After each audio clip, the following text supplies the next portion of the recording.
Alice's Adventures in Wonderland by Lewis Carroll. Chapter 1. Down the Rabbit Hole. Alice was beginning to get very tired of sitting by her sister on the bank and of having nothing to do. Once or twice she had peeped into the book her sister was reading, but it had no pictures or conversations in it. And what is the use of a book, thought Alice, without pictures or conversations? So she was considering in her own mind, as well as she could, for the hot day made her feel very sleepy and stupid, whether the pleasure of making a daisy chain would be worth the trouble of getting up and picking the daisies, when suddenly a white rabbit with pink eyes ran close by her. There was nothing so very remarkable in that, nor did Alice think it so very much out of the way to hear the rabbit say to itself, oh dear, I shall be late." When she thought it over afterwards, it occurred to her that she ought to have wondered at this, but at the time it all seemed quite natural. But when the rabbit actually took a watch out of its waistcoat pocket and looked at it and then hurried on, Alice started to her feet, for it flashed across her mind that she had never before seen a rabbit with either a waistcoat pocket or a watch to take out of it, and burning with curiosity, she ran across the field after it, and fortunately was just in time to see it pop down a large rabbit hole under the hedge. In another moment down went Alice after it, never once considering how in the world she was to get out again. The rabbit hole went straight on like a tunnel for some way, and then dipped suddenly down, so suddenly that Alice had not a moment to think about stopping herself before she found herself falling down a very deep well. Either the well was very deep, or she fell very slowly, for she had plenty of time as she went down to look about her and to wonder what was going to happen next. First, she tried to look down and make out what she was coming to, but it was too dark to see anything. Then she looked at the sides of the well and noticed that they were filled with cupboards and bookshelves. Here and there she saw maps and pictures hung upon pegs. She took down a jar from one of the shelves as she passed. It was labeled orange marmalade, but to her great disappointment it was empty. She did not like to drop the jar for fear of killing somebody underneath, so managed to put it into one of the cupboards as she fell past it. Well, thought Alice to herself, after such a fall as this, I shall think nothing of tumbling downstairs. How brave they'll all think me at home. Why, I wouldn't say anything about it, even if I fell off the top of the house, which was very likely true. Down, down, down. Would the fall never come to an end? I wonder how many miles I've fallen by this time, she said aloud. I must be getting somewhere near the center of the earth. Let me see, that would be 4,000 miles down, I think. For you see, Alice had learned several things of this sort in her lessons in the schoolroom, and though this was not a very good opportunity for showing off her knowledge, as there was no one to listen to her, still it was good practice to say it over. Yes, that's about the right distance, but then I wonder what latitude or longitude I've got to. Alice had no idea what latitude was, or longitude either, but thought they were nice grand words to say. Presently she began again. I wonder if I shall fall right through the earth. How funny it will seem to come out among the people that walk with their heads downward. The antipathies, I think. She was rather glad there was no one listening this time, as it didn't sound at all the right word. But I shall have to ask them what the name of the country is, you know. Please, Mom, is this New Zealand or Australia? And she tried to curtsy as she spoke. Fancy curtsying as you're falling through the air. Do you think you could manage it? And what an ignorant little girl she'll think me for asking. No, it will never do to ask. Perhaps I shall see it written up somewhere. Down, down, down. There was nothing else to do, so Alice soon began talking again. Dinah will miss me very much tonight, I should think. Dinah was the cat. I hope they'll remember her saucer of milk at tea time. Dinah, my dear, I wish you were down here with me. There are no mice in the air, I'm afraid. But you might catch a bat, and that's very like a mouse, you know. But do cats eat bats, I wonder? And here Alice began to get rather sleepy, and went on saying to herself, in a dreamy sort of way, do cats eat bats? Do cats eat bats?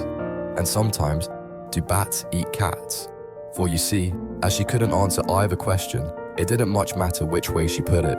She felt that she was dozing off, and had just begun to dream that she was walking hand in hand with Dinah, and saying to her very earnestly, now Dinah, tell me the truth, did you ever eat a bat? When suddenly, thump, thump, down she came upon a heap of sticks and dry leaves, and the fall was over. Alice was not a bit hurt, and she jumped up onto her feet in a moment. She looked up, but it was all dark overhead. Before her was another long passage, and the white rabbit was still in sight. hurrying down it. There was not a moment to be lost. Away went Alice like the wind, and was just in time to hear it say, as it turned a corner, "Oh my ears and whiskers, how late it's getting." She was close behind it when she turned the corner, but the rabbit was no longer to be seen.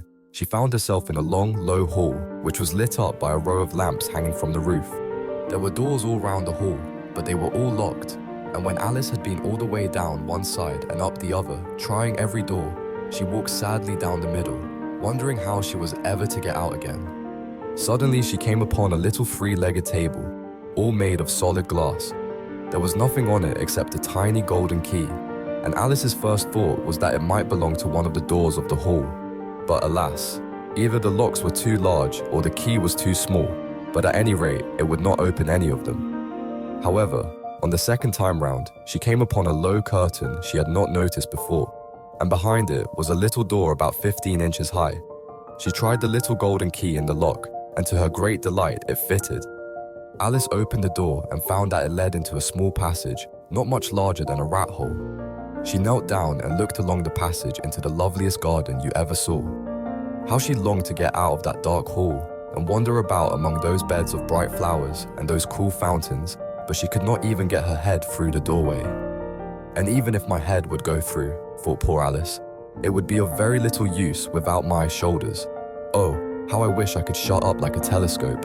I think I could, if I only knew how to begin. For, you see, so many out-of-the-way things had happened lately that Alice had begun to think that very few things indeed were really impossible. There seemed to be no use in waiting by the little door, so she went back to the table, half hoping she might find another key on it, or at any rate, a book of rules for shutting people up like telescopes. This time she found a little bottle on it, which certainly was not here before, said Alice, and round the neck of the bottle was a paper label with the words "Drink me" beautifully printed on it in large letters. It was all very well to say "drink me," but the wise little Alice was not going to do that in a hurry. "No, I'll look first," she said, "and see whether it's marked poison or not." For she had read several nice little histories about children who had got burnt and eaten up by wild beasts and other unpleasant things, all because they would not remember the simple rules their friends had taught them, such as that a red-hot poker will burn you if you hold it too long, and that if you cut your finger very deeply with a knife, it usually bleeds. And she had never forgotten that if you drink much from a bottle marked poison, it is almost certain to disagree with you, sooner or later. However, this bottle was not marked poison, so Alice ventured to taste it, and finding it very nice, it had in fact a sort of mixed flavor of cherry tart, custard, pineapple, roast turkey, toffee, and hot buttered toast. She very soon finished it off. "What a curious feeling," said Alice. "I must be shutting up like a telescope." And so it was indeed. She was now only 10 inches high, and her face brightened up at the thought that she was now the right size for going through the little door into that lovely garden. First, however, she waited for a few minutes to see if she was going to shrink any further. She felt a little nervous about this, for it might end, you know, said Alice to herself, in my going out altogether like a candle. I wonder what I should be like then. And she tried to fancy what the flame of a candle is like after the candle is blown out, for she could not remember ever having seen such a thing. After a while, finding that nothing more happened, she decided on going into the garden at once. But alas for poor Alice, when she got to the door, she found she had forgotten the little golden key. And when she went back to the table for it, she found she could not possibly reach it. She could see it quite plainly through the glass, and she tried her best to climb up one of the legs of the table, but it was too slippery. And when she had tired herself out with trying, the poor little thing sat down and cried. "Come, there's no use in crying like that," said Alice to herself rather sharply. "I advise you to leave off this minute." She generally gave herself very good advice, though she very seldom followed it, and sometimes she scolded herself so severely as to bring tears into her eyes. And once she remembered trying to box her own ears for having cheated herself in a game of croquet she was playing against herself, for this curious child was very fond of pretending to be two people. But it's no use now, thought poor Alice, to pretend to be two people. Why, there's hardly enough of me left to make one respectable person. Soon her eye fell on a little glass box that was lying under the table. She opened it and found in it a very small cake on which the words "Eat me" were beautifully marked in currants. "Well, I'll eat it," said Alice, "and if it makes me grow larger, I can reach the key. And if it makes me grow smaller, I can creep under the door. So either way, I'll get into the garden and I don't care which happens. She ate a little bit and said anxiously to herself, "Which way? Which way?" holding her hand on the top of her head to feel which way it was growing, and she was quite surprised to find that she remained the same size. To be sure, this generally happens when one eats cake, but Alice had got so much into the way of expecting nothing but out-of-the-way things to happen that it seemed quite dull and stupid for life to go on in the common way. So she set to work and very soon finished off the cake. Chapter 2. The Pool of Tears. "Curiouser and curiouser," cried Alice. She was so much surprised that for the moment she quite forgot how to speak good English. "Now I'm opening out like the largest telescope that ever was. Goodbye, feet." For when she looked down at her feet, they seemed to be almost out of sight. They were getting so far off. "Oh, my poor little feet. I wonder who will put on your shoes and stockings for you now, dears. I'm sure I shan't be able. I shall be a great deal too far off to trouble myself about you. You must manage the best way you can, but I must be kind to them," thought Alice, "or perhaps they won't walk the way I want to go. Let me see, I'll give them a new pair of boots every Christmas." And she went on planning to herself how she would manage it. They must go by the carrier, she thought. And how funny it'll seem, sending presents to one's own feet, and how odd the directions will look. Alice's right foot escraps hearthrug near the fender with Alice's love. Oh dear, what nonsense I'm talking. Just then, her head struck against the roof of the hall.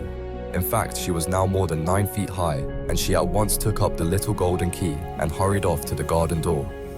Poor Alice. It was as much as she could do, lying down on one side, to look through into the garden with one eye. But to get through was more hopeless than ever. She sat down and began to cry again. "You ought to be ashamed of yourself," said Alice. "A great girl like you," she might well say this, "to go on crying in this way. Stop this moment, I tell you." But she went on all the same, shedding gallons of tears, until there was a large pool all round her, about 4 inches deep and reaching half down the hall. After a time, she heard a little pattering of feet in the distance, and she hastily dried her eyes to see what was coming.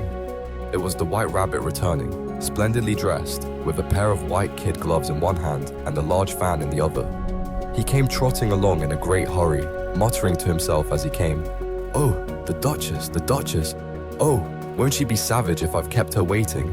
Alice felt so desperate that she was ready to ask help of anyone. So, when the rabbit came near her, she began, in a low, timid voice, "If you please, sir."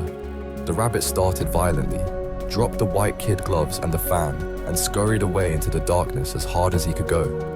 Alice took up the fan and gloves, and, as the hall was very hot, she kept fanning herself all the time she went on talking. "Dear, dear, how queer everything is today. And yesterday things went on just as usual. I wonder if I've been changed in the night. Let me think, was I the same when I got up this morning? I almost think I can remember feeling a little different.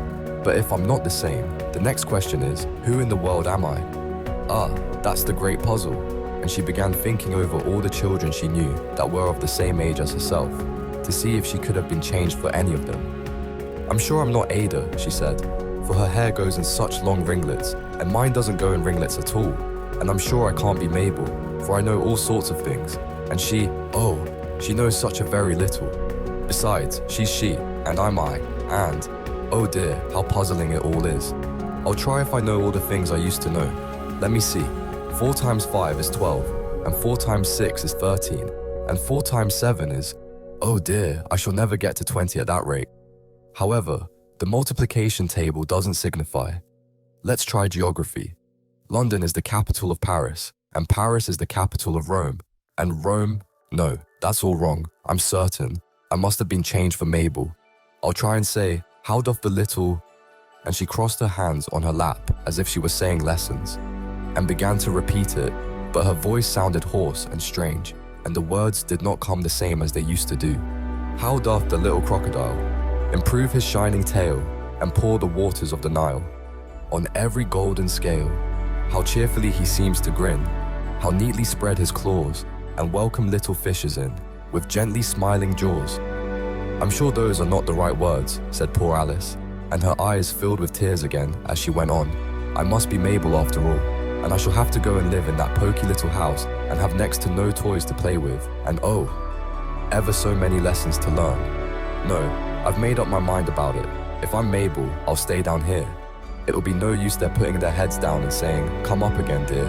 I shall only look up and say, "Who am I then?" Tell me that first, and then, if I like being that person, I'll come up. If not, I'll stay down here till I'm somebody else. But oh dear, cried Alice, with a sudden burst of tears. I do wish they would put their heads down. I'm so very tired of being all alone here. As she said this, she looked down at her hands and was surprised to see that she had put on one of the rabbit's little white kid gloves while she was talking. How can I have done that, she thought. I must be growing small again. She got up and went to the table to measure herself by it and found that, as nearly as she could guess, she was now about 2 feet high and was going on shrinking rapidly. She soon found out that the cause of this was the fan she was holding, and she dropped it hastily, just in time to avoid shrinking away altogether. That was a narrow escape, said Alice, a good deal frightened at the sudden change, but very glad to find herself still in existence. And now for the garden. And she ran with all speed back to the little door. But alas, the little door was shut again, and the little golden key was lying on the glass table as before. And things are worse than ever, thought the poor child. For I never was so small as this before, never, and I declare it's too bad that it is. As she said these words, her foot slipped, and in another moment, splash, she was up to her chin in salt water. Her first idea was that she had somehow fallen into the sea, and in that case, I can go back by railway, she said to herself. Alice had been to the seaside once in her life, and had come to the general conclusion that wherever you go to on the English coast, you find a number of bathing machines in the sea, some children digging in the sand with wooden spades, then a row of lodging houses, and behind them a railway station. However, she soon made out that she was in the pool of tears which she had wept when she was 9 feet high. I wish I hadn't cried so much, said Alice, as she swam about trying to find her way out. I shall be punished for it now, I suppose, by being drowned in my own tears. That would be a queer thing, to be sure. However, everything is queer today. Just then, she heard something splashing about in the pool a little way off, and she swam nearer to make out what it was. At first she thought it must be a walrus or hippopotamus, but then she remembered how small she was now, and she soon made out that it was only a mouse that had slipped in like herself. Would it be of any use now, thought Alice, to speak to this mouse? Everything is so out of the way down here that I should think very likely it can talk.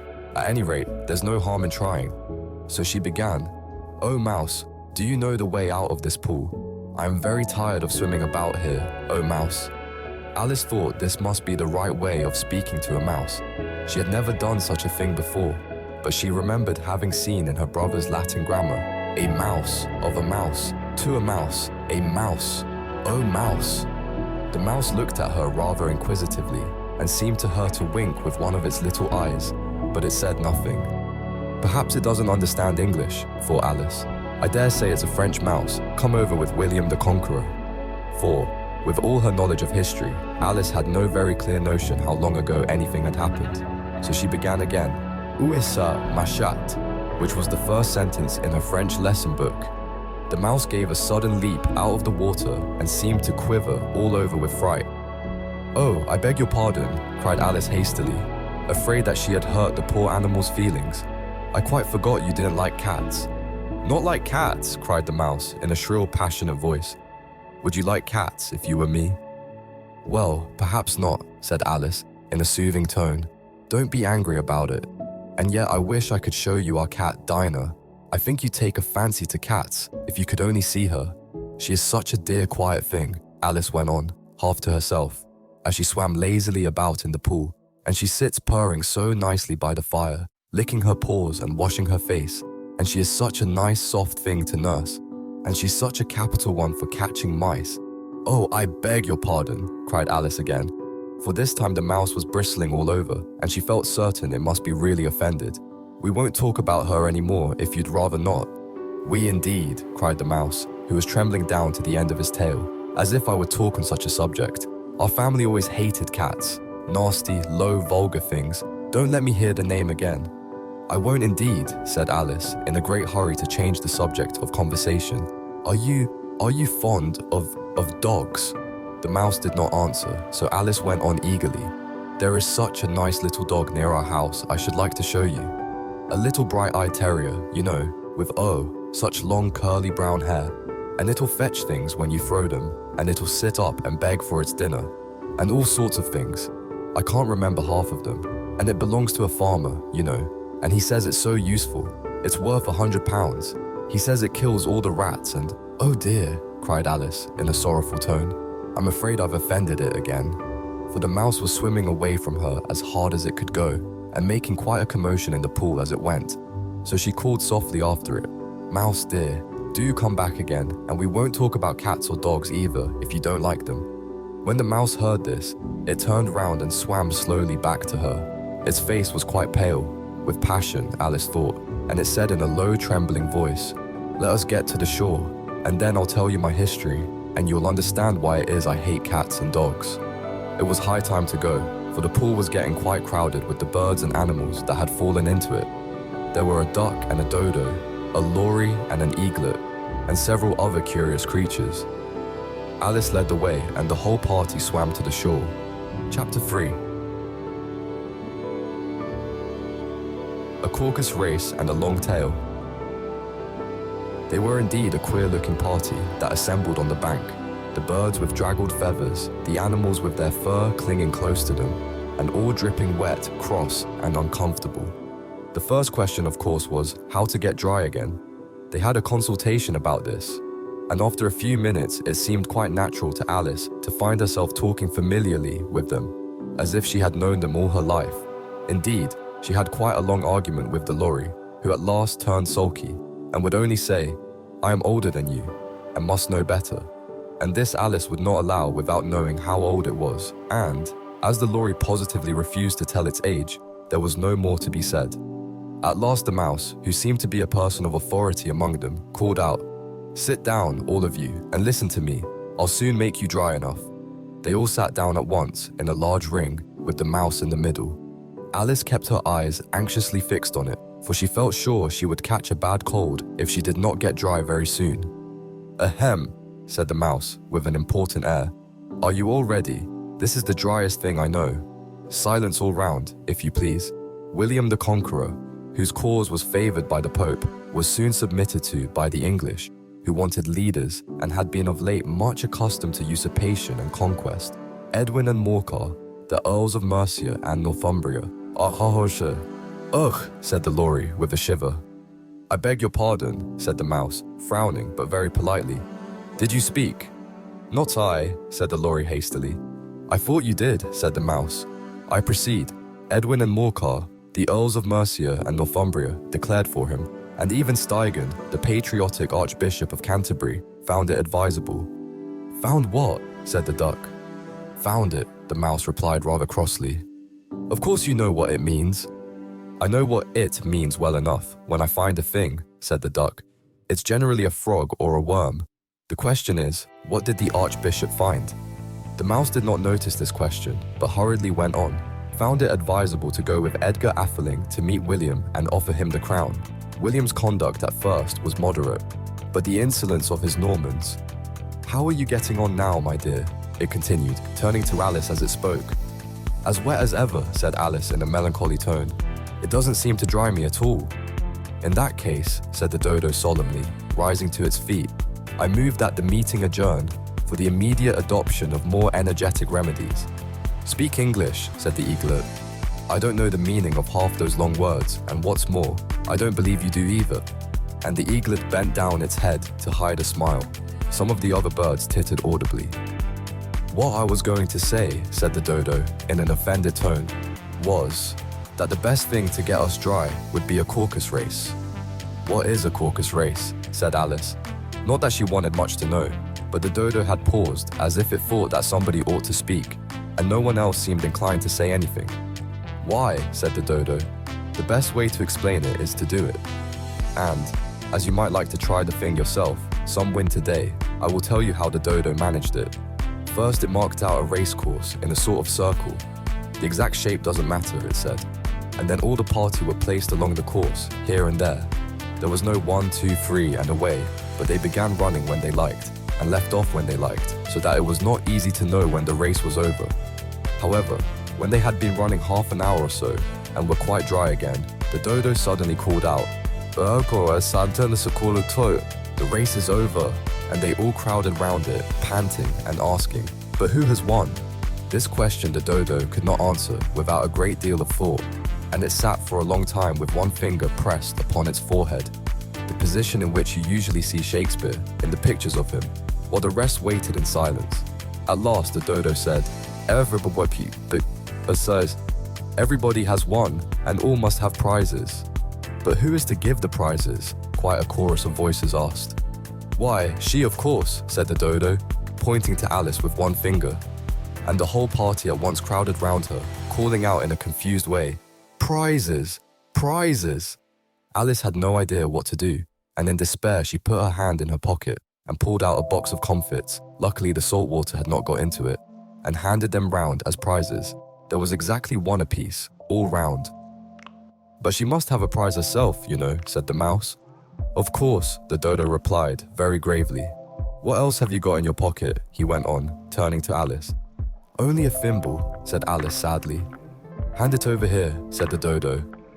Then they all crowded round her once more, while the dodo solemnly presented the thimble, saying, "We beg your acceptance of this elegant thimble." And, when it had finished this short speech, they all cheered. Alice thought the whole thing very absurd, but they all looked so grave that she did not dare to laugh. And, as she could not think of anything to say, she simply bowed and took the thimble, looking as solemn as she could. The next thing was to eat the comfits. This caused some noise and confusion, as the large birds complained that they could not taste theirs, and the small ones choked and had to be patted on the back. However, it was over at last, and they sat down again in a ring, and begged the mouse to tell them something more.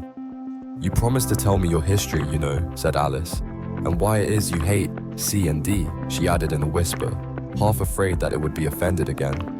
"Mine is a long and a sad tale," said the mouse, turning to Alice and sighing.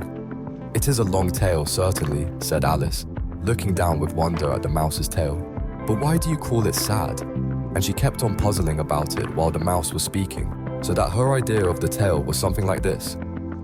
"Fury said to a mouse that he met in the house, 'Let us both go to law, I will prosecute you. Come, I'll take no denial, we must have a trial, for really this morning I've nothing to do.' Said the mouse to the cur, 'Such a trial, dear sir, with no jury or judge, would be wasting our breath.' 'I'll be judge, I'll be jury,' said cunning old Fury. 'I'll try the whole cause and condemn you to death.' 'You're not attending,' said the mouse to Alice severely. 'What are you thinking of?' 'I beg your pardon,' said Alice very humbly.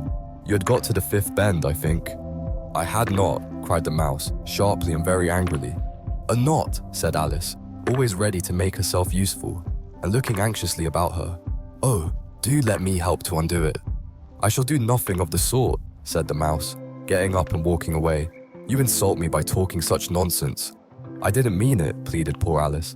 'But you're so easily offended, you know.' The mouse only growled in reply.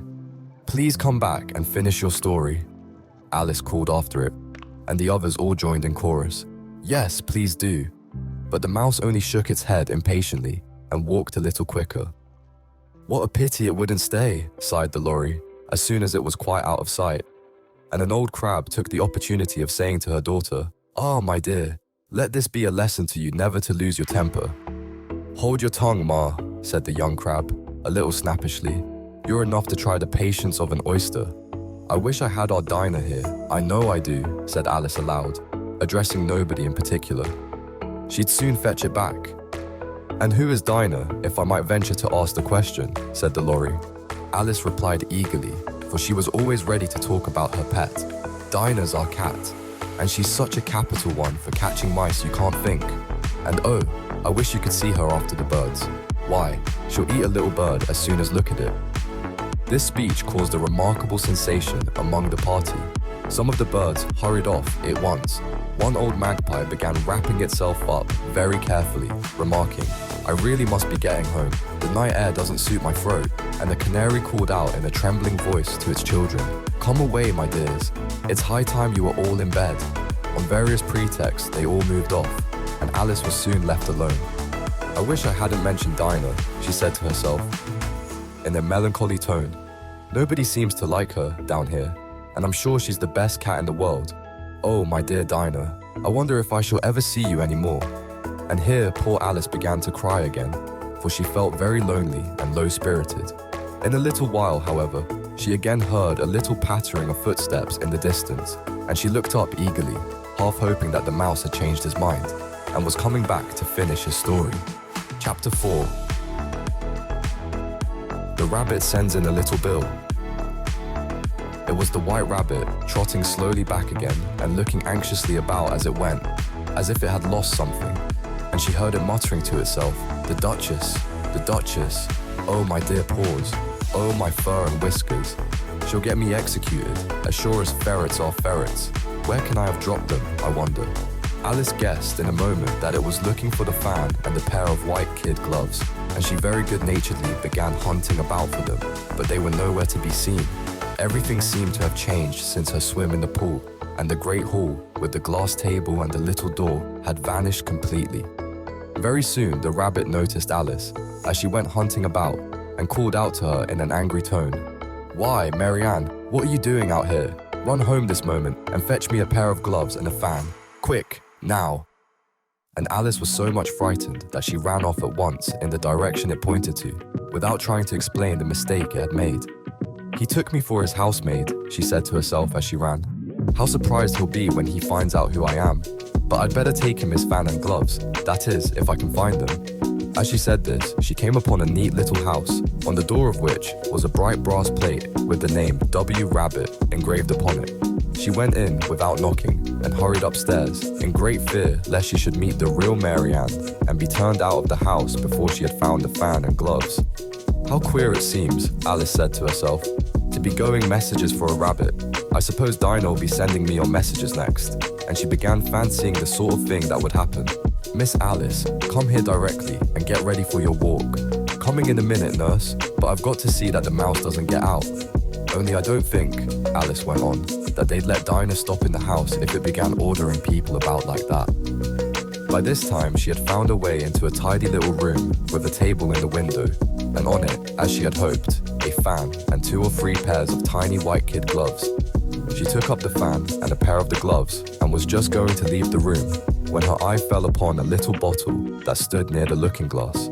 There was no label this time with the words, "Drink me," but nevertheless she uncorked it and put it to her lips. "I know something interesting is sure to happen," she said to herself, "whenever I eat or drink anything, so I'll just see what this bottle does. I do hope it'll make me grow large again, for really I'm quite tired of being such a tiny little thing." It did so indeed, and much sooner than she had expected. Before she had drunk half the bottle, she found her head pressing against the ceiling and had to stoop to save her neck from being broken. She hastily put down the bottle, saying to herself, "That's quite enough. I hope I shan't grow any more. As it is, I can't get out at the door. I do wish I hadn't drunk quite so much."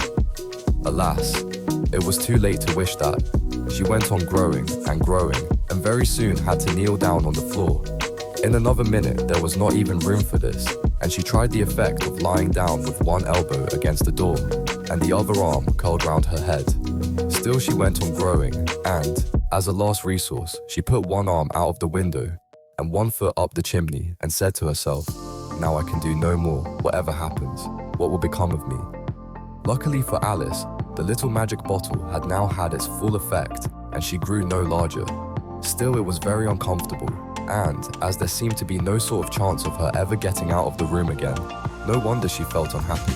It was much pleasanter at home, thought poor Alice, when one wasn't always growing larger and smaller, and being ordered about by mice and rabbits. I almost wish I hadn't gone down that rabbit hole, and yet, it's rather curious, you know, this sort of life. I do wonder what can have happened to me. When I used to read fairy tales, I fancied that kind of thing never happened. And now, here I am, in the middle of one. There ought to be a book written about me, that there ought, and when I grow up, I'll write one. But I'm grown up now, she added in a sorrowful tone. At least there's no room to grow up anymore here. But then, thought Alice, shall I never get any older than I am now? That would be a comfort, one way, never to be an old woman, but then, always to have lessons to learn. Oh, I shouldn't like that. "Oh, you foolish Alice," she answered herself. "How can you learn lessons in here? Why? There's hardly room for you, and no room at all for any lesson books." And so she went on, taking first one side and then the other, and making quite a conversation of it all together. But after a few minutes, she heard a voice outside and stopped to listen. Mary Ann, said the voice, "fetch me my gloves this moment." Then came a little pattering of feet on the stairs.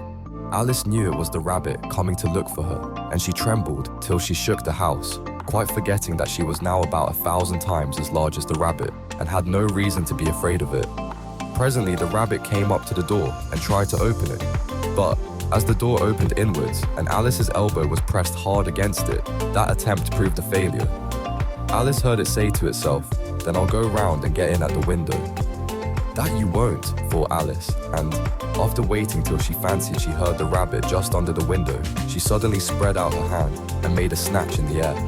She did not get hold of anything, but she heard a little shriek and a fall, and a crash of broken glass, from which she concluded that it was just possible it had fallen into a cucumber frame or something of the sort. Next came an angry voice, the rabbit's. "Pat, Pat, where are you?" And then a voice she had never heard before. "Sure, then I'm here, digging for apples, Your Honor." "Digging for apples indeed," said the rabbit angrily. "Here, come and help me out of this." Sounds of more broken glass. "Now tell me, Pat, what's that in the window?" "Sure, it's an arm, Your Honor." He pronounced it arum. "An arm, you goose. Whoever saw one that size? Why, it fills the whole window." "Sure it does, Your Honor, but it's an arm for all that." "Well, it's got no business there, at any rate. Go and take it away." There was a long silence after this, and Alice could only hear whispers now and then, such as, "Sure, I don't like it, Your Honor, at all, at all. Do as I tell you, you coward." And at last she spread out her hand again and made another snatch in the air. This time there were two little shrieks and more sounds of broken glass. What a number of cucumber frames there must be, thought Alice. I wonder what they'll do next. As for pulling me out of the window, I only wish they could. I'm sure I don't want to stay in here any longer. She waited for some time without hearing anything more. At last came a rumbling of little cartwheels and the sound of a good many voices all talking together. She made out the words, "Where's the other ladder? Why, I hadn't to bring but one. Bill's got the other. Bill, fetch it here, lad. Here, put 'em up at this corner. No, tie 'em together first. They don't reach half high enough yet. Oh, they'll do well enough, don't be particular. Here, Bill, catch hold of this rope. Will the roof bear? Mind that loose slate. Oh, it's coming down. Heads below." A loud crash. Now who did that? It was Bill, I fancy. Who's to go down the chimney? Nay, I shan't. You do it. That I won't, then. Bill's to go down. Here, Bill, the master says you're to go down the chimney. "Oh, so Bill's got to come down the chimney, has he?" said Alice to herself. Shy, they seem to put everything upon Bill. I wouldn't be in Bill's place for a good deal. This fireplace is narrow, to be sure, but I think I can kick a little. She drew her foot as far down the chimney as she could, and waited till she heard a little animal, she couldn't guess of what sort it was, scratching and scrambling about in the chimney close above her. Then, saying to herself, "This is Bill," she gave one sharp kick and waited to see what would happen next. The first thing she heard was a general chorus of, "There goes Bill." Then the rabbit's voice along, "Catch him, you by the hedge." Then silence, and then another confusion of voices. "Hold up his head, Brandy now. Don't choke him. How was it, old fellow? What happened to you? Tell us all about it." Last came a little feeble squeaking voice. "That's Bill," thought Alice. "Well, I hardly know. No more, thank you. I'm better now. But I'm a deal too flustered to tell you. All I know is something comes at me like a jack-in-the-box, and up I goes like a skyrocket." "So you did, old fellow," said the others. "We must burn the house down," said the rabbit's voice, and Alice called out as loud as she could, "If you do, I'll set Dinah at you." There was a dead silence instantly, and Alice thought to herself, I wonder what they will do next. If they had any sense, they'd take the roof off. After a minute or two, they began moving about again, and Alice heard the rabbit say, "A barrowful will do to begin with." A barrowful of what? thought Alice. But she had not long to doubt, for the next moment a shower of little pebbles came rattling in at the window, and some of them hit her in the face. "I'll put a stop to this," she said to herself, and shouted out, "You'd better not do that again," which produced another dead silence. Alice noticed with some surprise that the pebbles were all turning into little cakes as they lay on the floor, and a bright idea came into her head. "If I eat one of these cakes," she thought, "it's sure to make some change in my size. and as it can't possibly make me larger, it must make me smaller, I suppose. So she swallowed one of the cakes and was delighted to find that she began shrinking directly. As soon as she was small enough to get through the door, she ran out of the house and found quite a crowd of little animals and birds waiting outside. The poor little lizard, Bill, was in the middle, being held up by 2 guinea pigs who were giving it something out of a bottle. They all made a rush at Alice the moment she appeared, but she ran off as hard as she could and soon found herself safe in a thick wood. "The first thing I've got to do," said Alice to herself as she wandered about in the wood, "is to grow to my right size again. And the second thing is to find my way into that lovely garden. I think that will be the best plan." It sounded an excellent plan, no doubt, and very neatly and simply arranged. The only difficulty was that she had not the smallest idea how to set about it. And while she was peering about anxiously among the trees, a little sharp bark just over her head made her look up in a great hurry. An enormous puppy was looking down at her with large round eyes and feebly stretching out one paw, trying to touch her. "Poor little thing," said Alice in a coaxing tone, and she tried hard to whistle to it. But she was terribly frightened all the time at the thought that it might be hungry, in which case it would be very likely to eat her up in spite of all her coaxing. Hardly knowing what she did, she picked up a little bit of stick and held it out to the puppy, whereupon the puppy jumped into the air off all its feet at once with a yelp of delight and rushed at the stick and made believe to worry it. Then Alice dodged behind a great thistle to keep herself from being run over, and the moment she appeared on the other side, the puppy made another rush at the stick and tumbled head over heels in its hurry to get hold of it. Then Alice, thinking it was very like having a game of play with a cart horse and expecting every moment to be trampled under its feet, ran round the thistle again. Then the puppy began a series of short charges at the stick, running a very little way forwards each time and a long way back, and barking hoarsely all the while, till at last it sat down a good way off, panting, with its tongue hanging out of its mouth and its great eyes half shut. This seemed to Alice a good opportunity for making her escape, so she set off at once and ran till she was quite tired and out of breath, until the puppy's bark sounded quite faint in the distance. "And yet what a dear little puppy it was," said Alice, as she leant against a buttercup to rest herself and fanned herself with one of the leaves. "I should have liked teaching it tricks very much if I'd only been the right size to do it. Oh dear, I'd nearly forgotten that I've got to grow up again. Let me see, how is it to be managed? I suppose I ought to eat or drink something or other.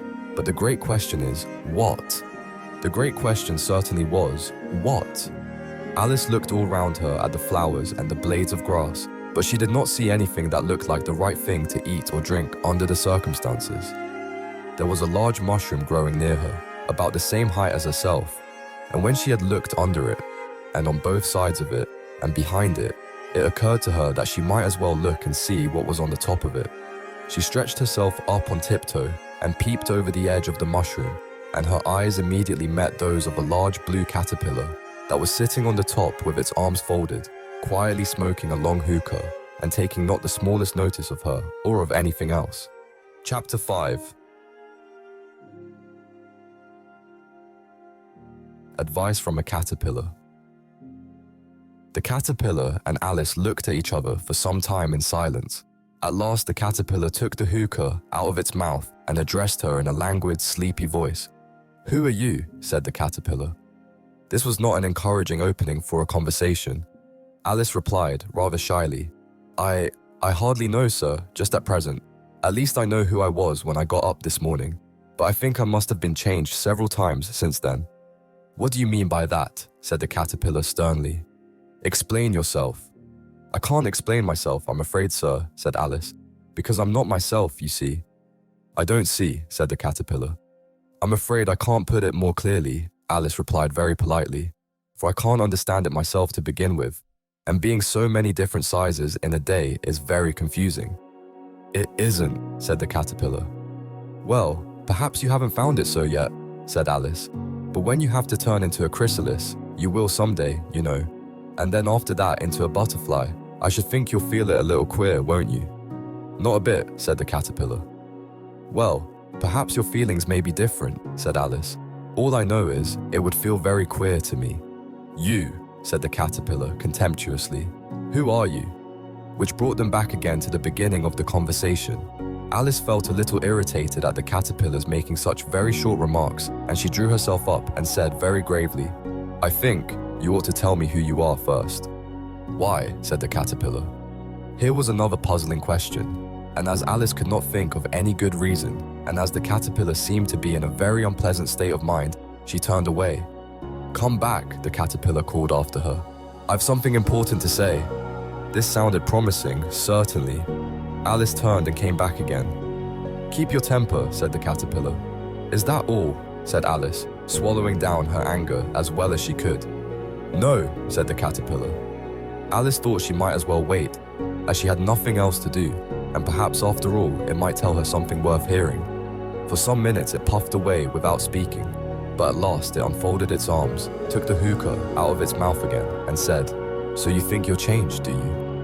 "I'm afraid I am, sir," said Alice. "I can't remember things as I used, and I don't keep the same size for 10 minutes together." "Can't remember what things?" said the caterpillar.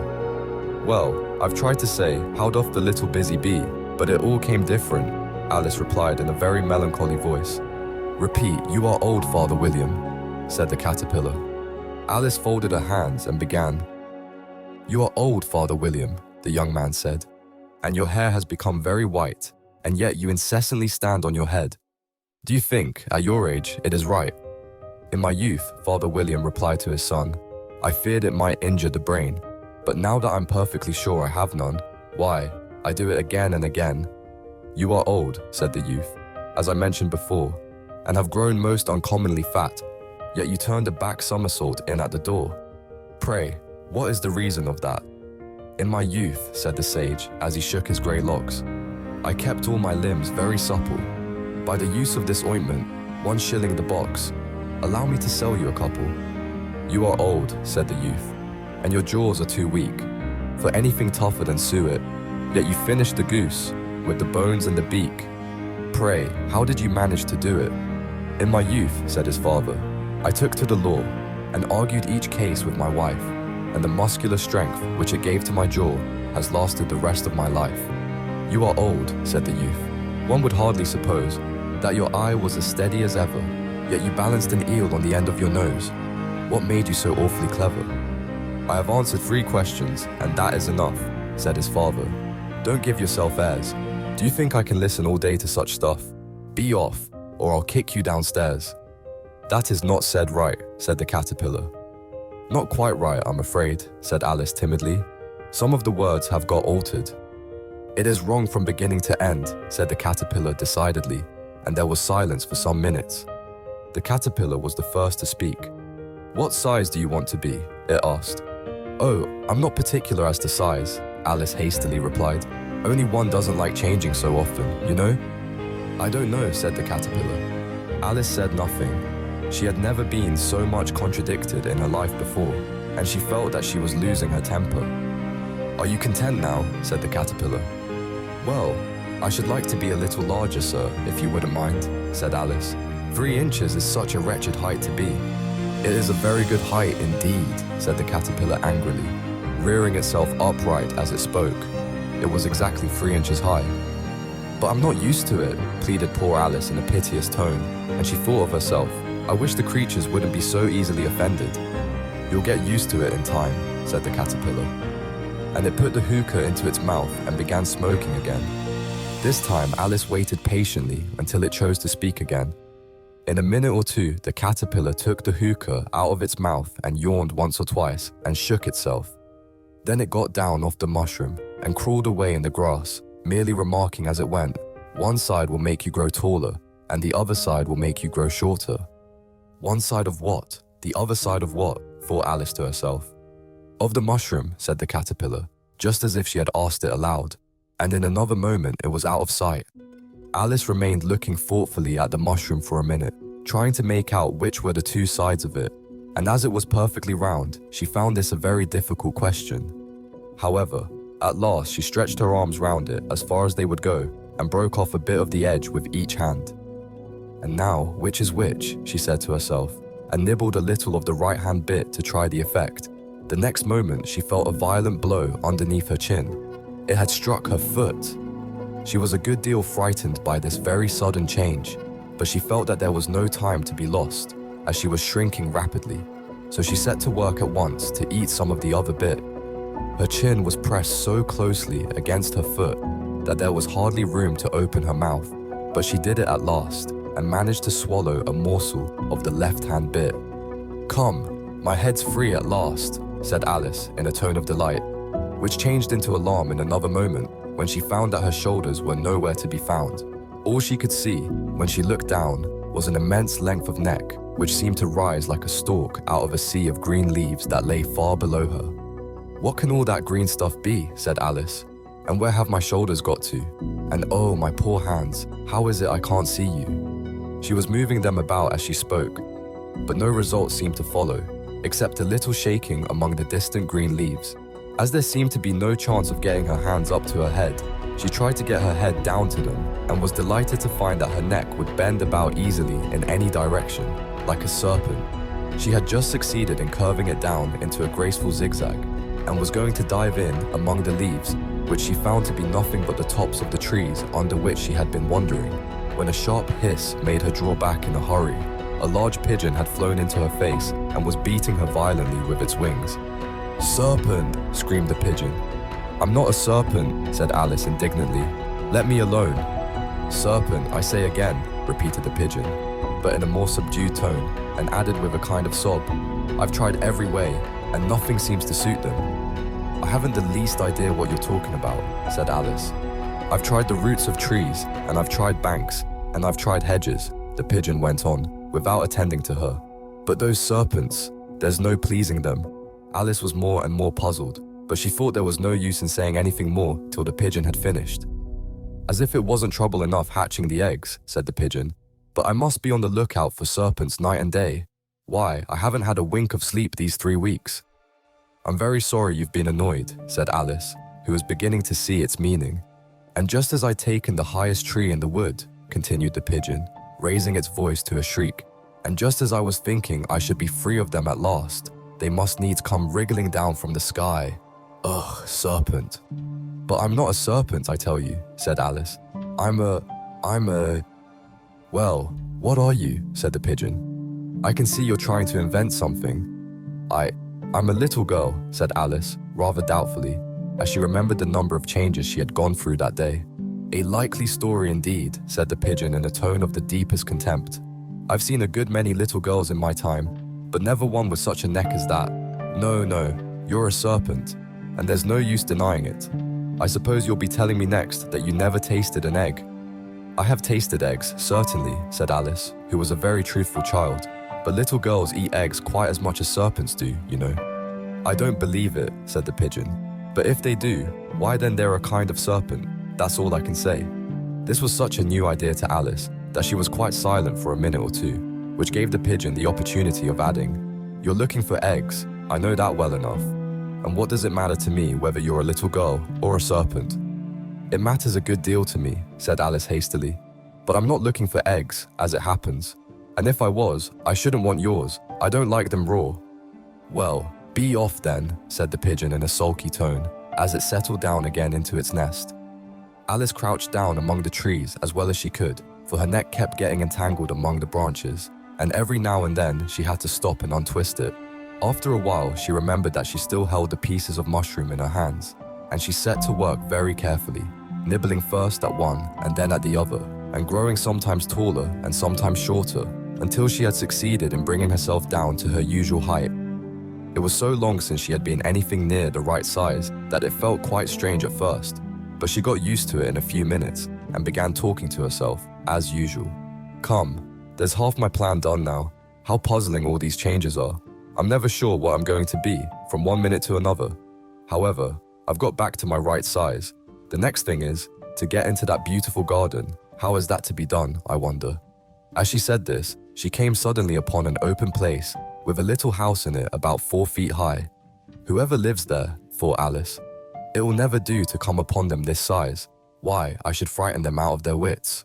So she began nibbling at the right-hand bit again and did not venture to go near the house till she had brought herself down to 9 inches high. Chapter 6. Pig and Pepper. For a minute or two, she stood looking at the house, and wondering what to do next, when suddenly a footman in livery came running out of the wood. She considered him to be a footman because he was in livery.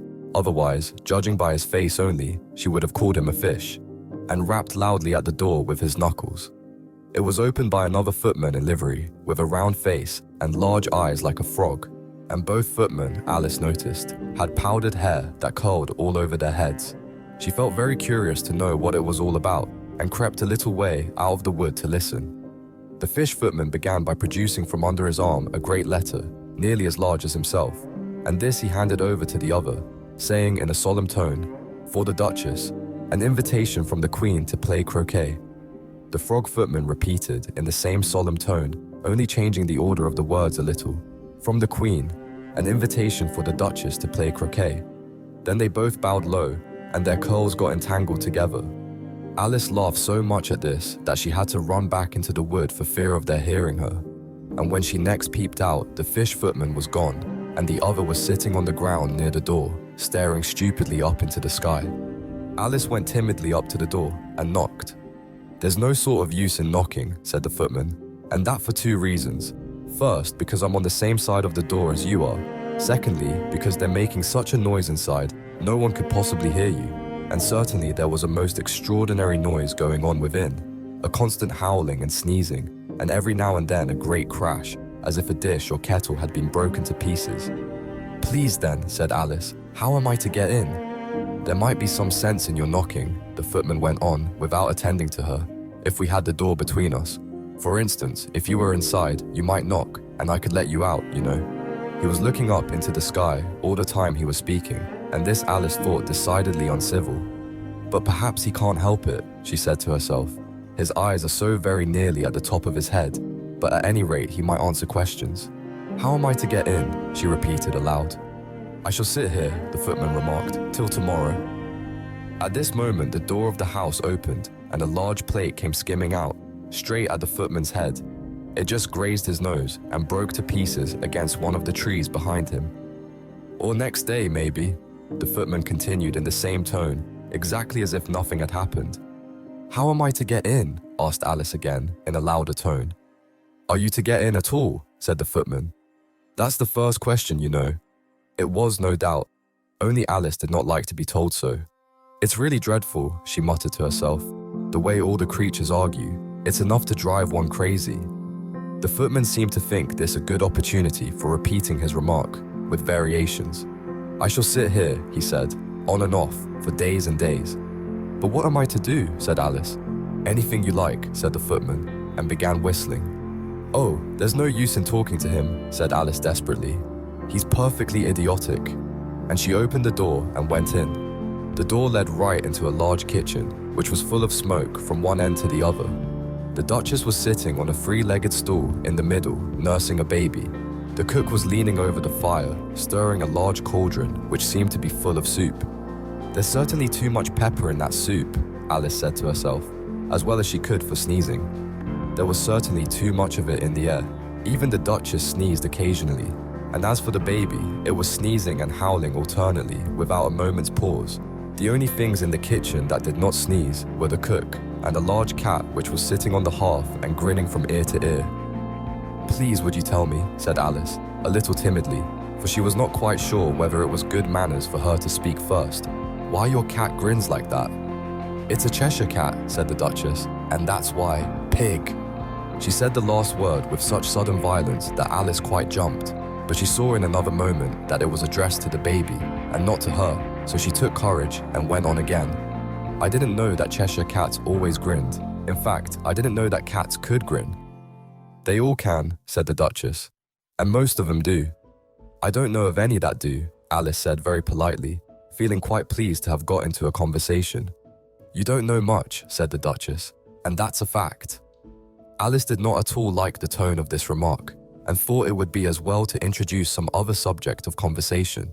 While she was trying to fix on one, the cook took the cauldron of soup off the fire and at once set to work, throwing everything within her reach at the Duchess and the baby. The fire irons came first, then followed a shower of saucepans, plates, and dishes.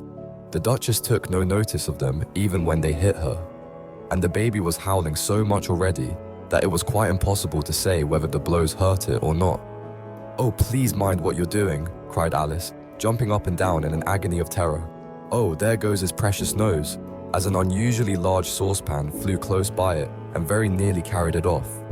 "If everybody minded their own business," the Duchess said in a hoarse growl, "the world would go round a deal faster than it does."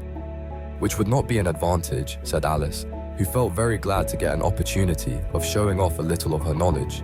"Just think of what work it would make with the day and night.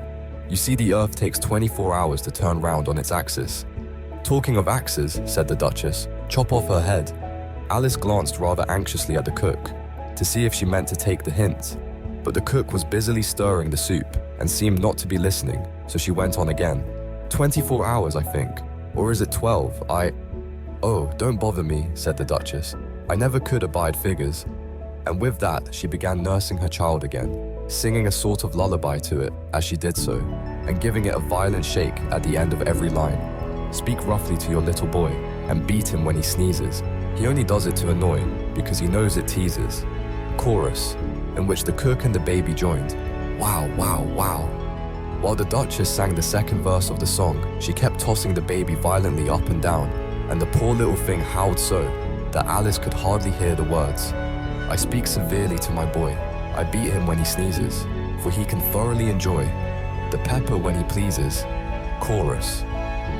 "Wow, wow, wow. Here, you may nurse it a bit if you like," the Duchess said to Alice, flinging the baby at her as she spoke. "I must go and get ready to play croquet with the Queen," and she hurried out of the room. The cook threw a frying pan after her as she went out, but it just missed her. Alice caught the baby with some difficulty, as it was a queer-shaped little creature, and held out its arms and legs in all directions, just like a starfish, thought Alice. The poor little thing was snorting like a steam engine when she caught it, and kept doubling itself up and straightening itself out again, so that altogether, for the first minute or two, it was as much as she could do to hold it. As soon as she had made out the proper way of nursing it, which was to twist it up into a sort of knot, and then keep tight hold of its right ear and left foot, so as to prevent its undoing itself, she carried it out into the open air. "If I don't take this child away with me," thought Alice, "they're sure to kill it in a day or two. Wouldn't it be murder to leave it behind?" She said the last words out loud, and the little thing grunted in reply. It had left off sneezing by this time. "Don't grunt," said Alice. "That's not at all a proper way of expressing yourself." The baby grunted again, and Alice looked very anxiously into its face to see what was the matter with it. There could be no doubt that it had a very turn-up nose, much more like a snout than a real nose. Also, its eyes were getting extremely small for a baby. Altogether, Alice did not like the look of the thing at all. But perhaps it was only sobbing, she thought, and looked into its eyes again, to see if there were any tears. No, there were no tears. "If you're going to turn into a pig, my dear," said Alice, seriously, "I'll have nothing more to do with you. Mind now." The poor little thing sobbed again, or grunted, it was impossible to say which, and they went on for some while in silence. Alice was just beginning to think to herself, "Now, what am I to do with this creature when I get it home?" when it grunted again, so violently that she looked down into its face in some alarm. This time there could be no mistake about it. It was neither more nor less than a pig, and she felt that it would be quite absurd for her to carry it further. So she set the little creature down and felt quite relieved to see it trot away quietly into the wood. If it had grown up, she said to herself, it would have made a dreadfully ugly child, but it makes rather a handsome pig, I think. And she began thinking over other children she knew, who might do very well as pigs, and was just saying to herself, if one only knew the right way to change them. When she was a little startled by seeing the Cheshire Cat sitting on a bough of a tree a few yards off. The cat only grinned when it saw Alice. It looked good-natured, she thought. Still, it had very long claws and a great many teeth, so she felt that it ought to be treated with respect. "Cheshire Puss," she began, rather timidly, as she did not at all know whether it would like the name. However, it only grinned a little wider. "Come, it's pleased so far," thought Alice, and she went on. "Would you tell me, please, which way I ought to go from here?" "That depends a good deal on where you want to get to," said the cat. "I don't much care where," said Alice. "Then it doesn't matter which way you go," said the cat. "So long as I get somewhere," Alice added as an explanation. "Oh, you're sure to do that," said the cat, "if you only walk long enough." Alice felt that this could not be denied, so she tried another question. What sort of people live about here? In that direction, the cat said, waving its right paw round, lives a hatter, and in that direction, waving the other paw, lives a March hare. Visit either you like, they're both mad. But I don't want to go among mad people, Alice remarked. Oh, you can't help that, said the cat. We're all mad here. I'm mad. You're mad. How do you know I'm mad? Said Alice. You must be, said the cat, or you wouldn't have it come here. Alice didn't think that proved it at all. However, she went on. And how do you know that you're mad? To begin with, said the cat, a dog's not mad. You grant that? I suppose so, said Alice. Well then, the cat went on. You see, a dog growls when it's angry and wags its tail when it's pleased. Now I growl when I'm pleased and wag my tail when I'm angry. Therefore, I'm mad. I call it purring, not growling, said Alice. Call it what you like, said the cat. Do you play croquet with the Queen today? I should like it very much, said Alice, but I haven't been invited yet. You'll see me there, said the cat, and vanished. Alice was not much surprised at this. She was getting so used to queer things happening. While she was looking at the place where it had been, it suddenly appeared again. By the by, what became of the baby? Said the cat. I'd nearly forgotten to ask. It turned into a pig, Alice quietly said, just as if it had come back in a natural way. I thought it would, said the cat, and vanished again. Alice waited a little, half expecting to see it again, but it did not appear, and after a minute or two, she walked on in the direction in which the March hare was said to live. I've seen hatters before, she said to herself. The March hare will be much the most interesting, and perhaps as this is May, it won't be raving mad. At least not so mad as it was in March. As she said this, she looked up, and there was the cat again, sitting on a branch of a tree. Did you say pig or fig? Said the cat. I said pig, replied Alice, and I wish you wouldn't keep appearing and vanishing so suddenly. You make one quite giddy. All right, said the cat, and this time it vanished quite slowly, beginning with the end of the tail and ending with the grin, which remained some time after the rest of it had gone. Well, I've often seen a cat without a grin, thought Alice, but a grin without a cat. It's the most curious thing I ever saw in my life. She had not gone much farther before she came in sight of the house of the March hare. She thought it must be the right house because the chimneys were shaped like ears and the roof was thatched with fur. It was so large a house that she did not like to go nearer till she had nibbled some more of the left-hand bit of mushroom and raised herself to about 2 feet high. Even then, she walked up towards it rather timidly, saying to herself, suppose it should be raving mad after all. I almost wish I'd gone to see the hatter instead. Chapter 7. A Mad Tea Party. There was a table set out under a tree in front of the house, and the March hare and the hatter were having tea at it. A dormouse was sitting between them, fast asleep, and the other two were using it as a cushion, resting their elbows on it and talking over its head. Very uncomfortable for the dormouse, thought Alice. Only as it's asleep, I suppose it doesn't mind. The table was a large one, but the three were all crowded together at one corner of it. No room, no room, they cried out when they saw Alice coming. There's plenty of room, said Alice indignantly, and she sat down in a large armchair at one end of the table. Have some wine, the March hare said in an encouraging tone. Alice looked all round the table, but there was nothing on it but tea. I don't see any wine, she remarked. There isn't any, said the March hare. Then it wasn't very civil of you to offer it, said Alice angrily. It wasn't very civil of you to sit down without being invited, said the March hare. I didn't know it was your table, said Alice. It's laid for a great many more than 3. Your hair wants cutting, said the hatter. He had been looking at Alice for some time with great curiosity, and this was his first speech. You should learn not to make personal remarks, Alice said with some severity. It's very rude. The hatter opened his eyes very wide on hearing this, but all he said was, why is a raven like a writing desk? Come here, we shall have some fun now, thought Alice. I'm glad they've begun asking riddlers. I believe I can guess that, she added aloud. Do you mean that you think you can find out the answer to it? Said the March hare. Exactly so, said Alice. Then you should say what you mean, the March hare went on. I do, Alice hastily replied. At least I mean what I say. That's the same thing, you know. Not the same thing a bit, said the hatter. You might just as well say that I see what I eat is the same thing as I eat what I see. You might just as well say, added the March hare, that I like what I get is the same thing as I get what I like. You might just as well say, added the Dormouse, who seemed to be talking in his sleep, that I breathe when I sleep is the same thing as I sleep when I breathe. It is the same thing with you, said the Hatter, and here the conversation dropped, and the party sat silent for a minute, while Alice thought over all she could remember about ravens and writing desks, which wasn't much.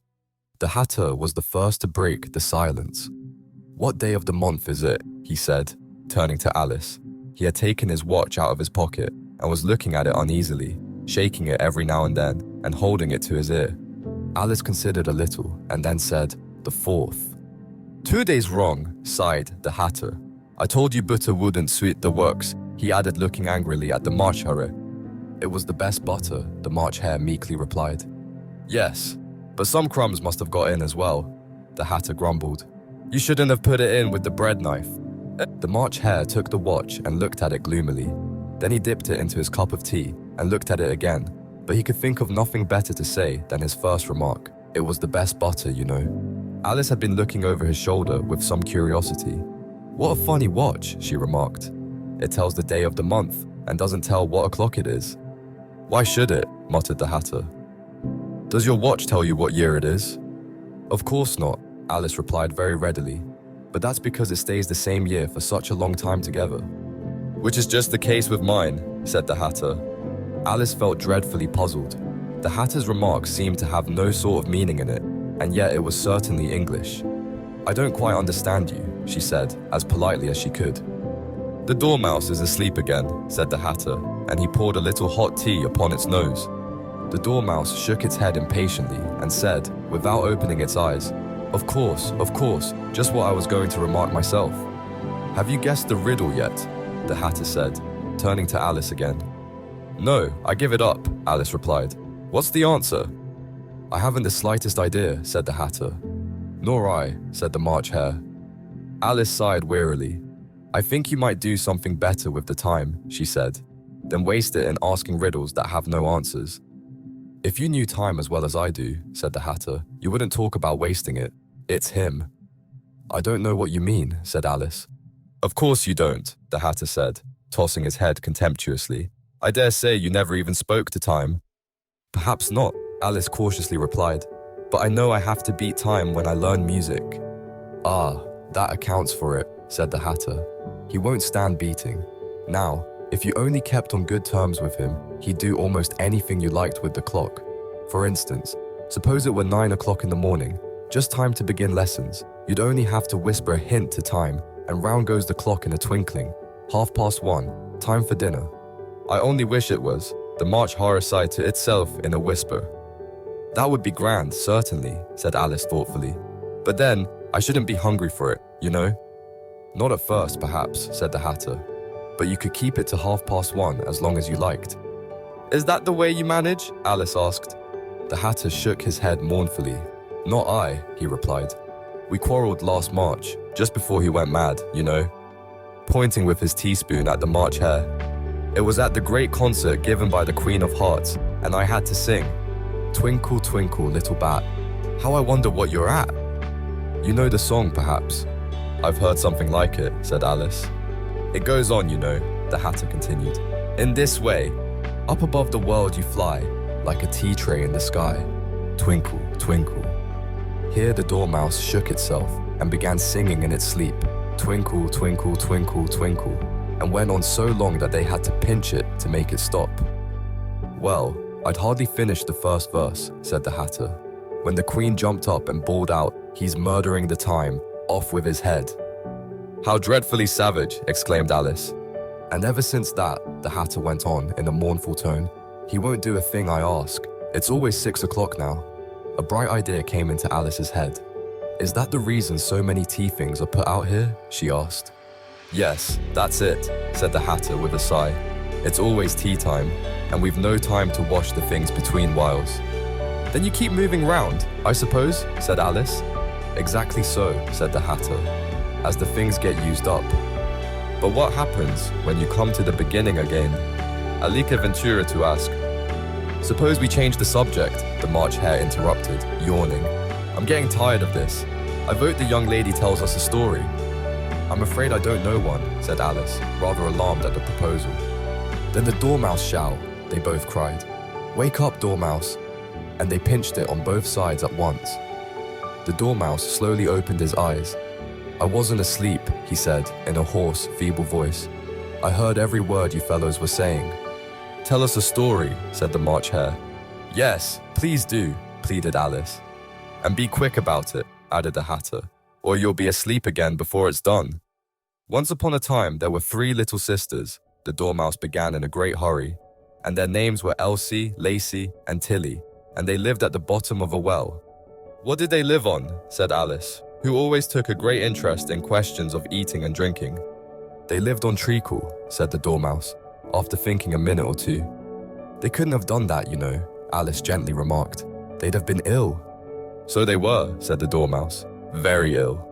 Alice tried to fancy to herself what such an extraordinary ways of living would be like, but it puzzled her too much, so she went on. But why did they live at the bottom of a well? Take some more tea, the March Hare said to Alice, very earnestly. I've had nothing yet, Alice replied in an offended tone, so I can't take more. You mean you can't take less, said the Hatter. It's very easy to take more than nothing. Nobody asked your opinion, said Alice. Who's making personal remarks now? The Hatter asked triumphantly. Alice did not quite know what to say to this, so she helped herself to some tea and bread and butter, and then turned to the Dormouse and repeated her question. Why did they live at the bottom of a well? The Dormouse again took a minute or two to think about it, and then said, It was a treacle well. There's no such thing. Alice was beginning very angrily, but the Hatter and the March Hare went, Shh, shh, and the Dormouse sulkily remarked, If you can't be civil, you'd better finish the story for yourself. No, please go on, Alice said very humbly. I won't interrupt again. I dare say there may be one. One indeed, said the Dormouse indignantly. However, he consented to go on. And so these 3 little sisters, they were learning to draw, you know. What did they draw? Said Alice, quite forgetting her promise. Treacle, said the Dormouse, without considering at all this time. I want a clean cup, interrupted the Hatter. Let's all move one place on. He moved on as he spoke, and the Dormouse followed him. The March Hare moved into the Dormouse's place, and Alice rather unwillingly took the place of the March Hare. The Hatter was the only one who got any advantage from the change, and Alice was a good deal worse off than before, as the March Hare had just upset the milk jug into his plate. Alice did not wish to offend the Dormouse again, so she began very cautiously. But I don't understand. Where did they draw the treacle from? You can draw water out of a water well, said the Hatter. So I should think you could draw treacle out of a treacle well. Hey, stupid! But they were in the well, Alice said to the Dormouse, not choosing to notice this last remark. Of course they were, said the Dormouse. Well in. This answer so confused poor Alice that she let the Dormouse go on for some time without interrupting it. They were learning to draw, the Dormouse went on, yawning and rubbing its eyes, for it was getting very sleepy. And they drew all manner of things, everything that begins with an M. Why with an M? Said Alice. Why not? Said the March Hare. Alice was silent. The Dormouse had closed its eyes by this time and was going off into a doze, but on being pinched by the Hatter, it woke up again with a little shriek and went on. That begins with an M, such as mousetraps, and the moon, and memory, and muchness. You know you say things are much of a muchness. Did you ever see such a thing as a drawing of a muchness? Really, now you ask me, said Alice, very much confused. I don't think. Then you shouldn't talk, said the Hatter. This piece of rudeness was more than Alice could bear.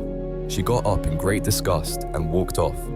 The Dormouse fell asleep instantly, and neither of the others took the least notice of her going, though she looked back once or twice, half hoping that they would call after her. The last time she saw them, they were trying to put the Dormouse into the teapot. At any rate, I'll never go there again, said Alice as she picked her way through the wood. It's the stupidest tea party I ever was at in all my life. Just as she said this, she noticed that one of the trees had a door leading right into it. That's very curious, she thought. But everything's curious today.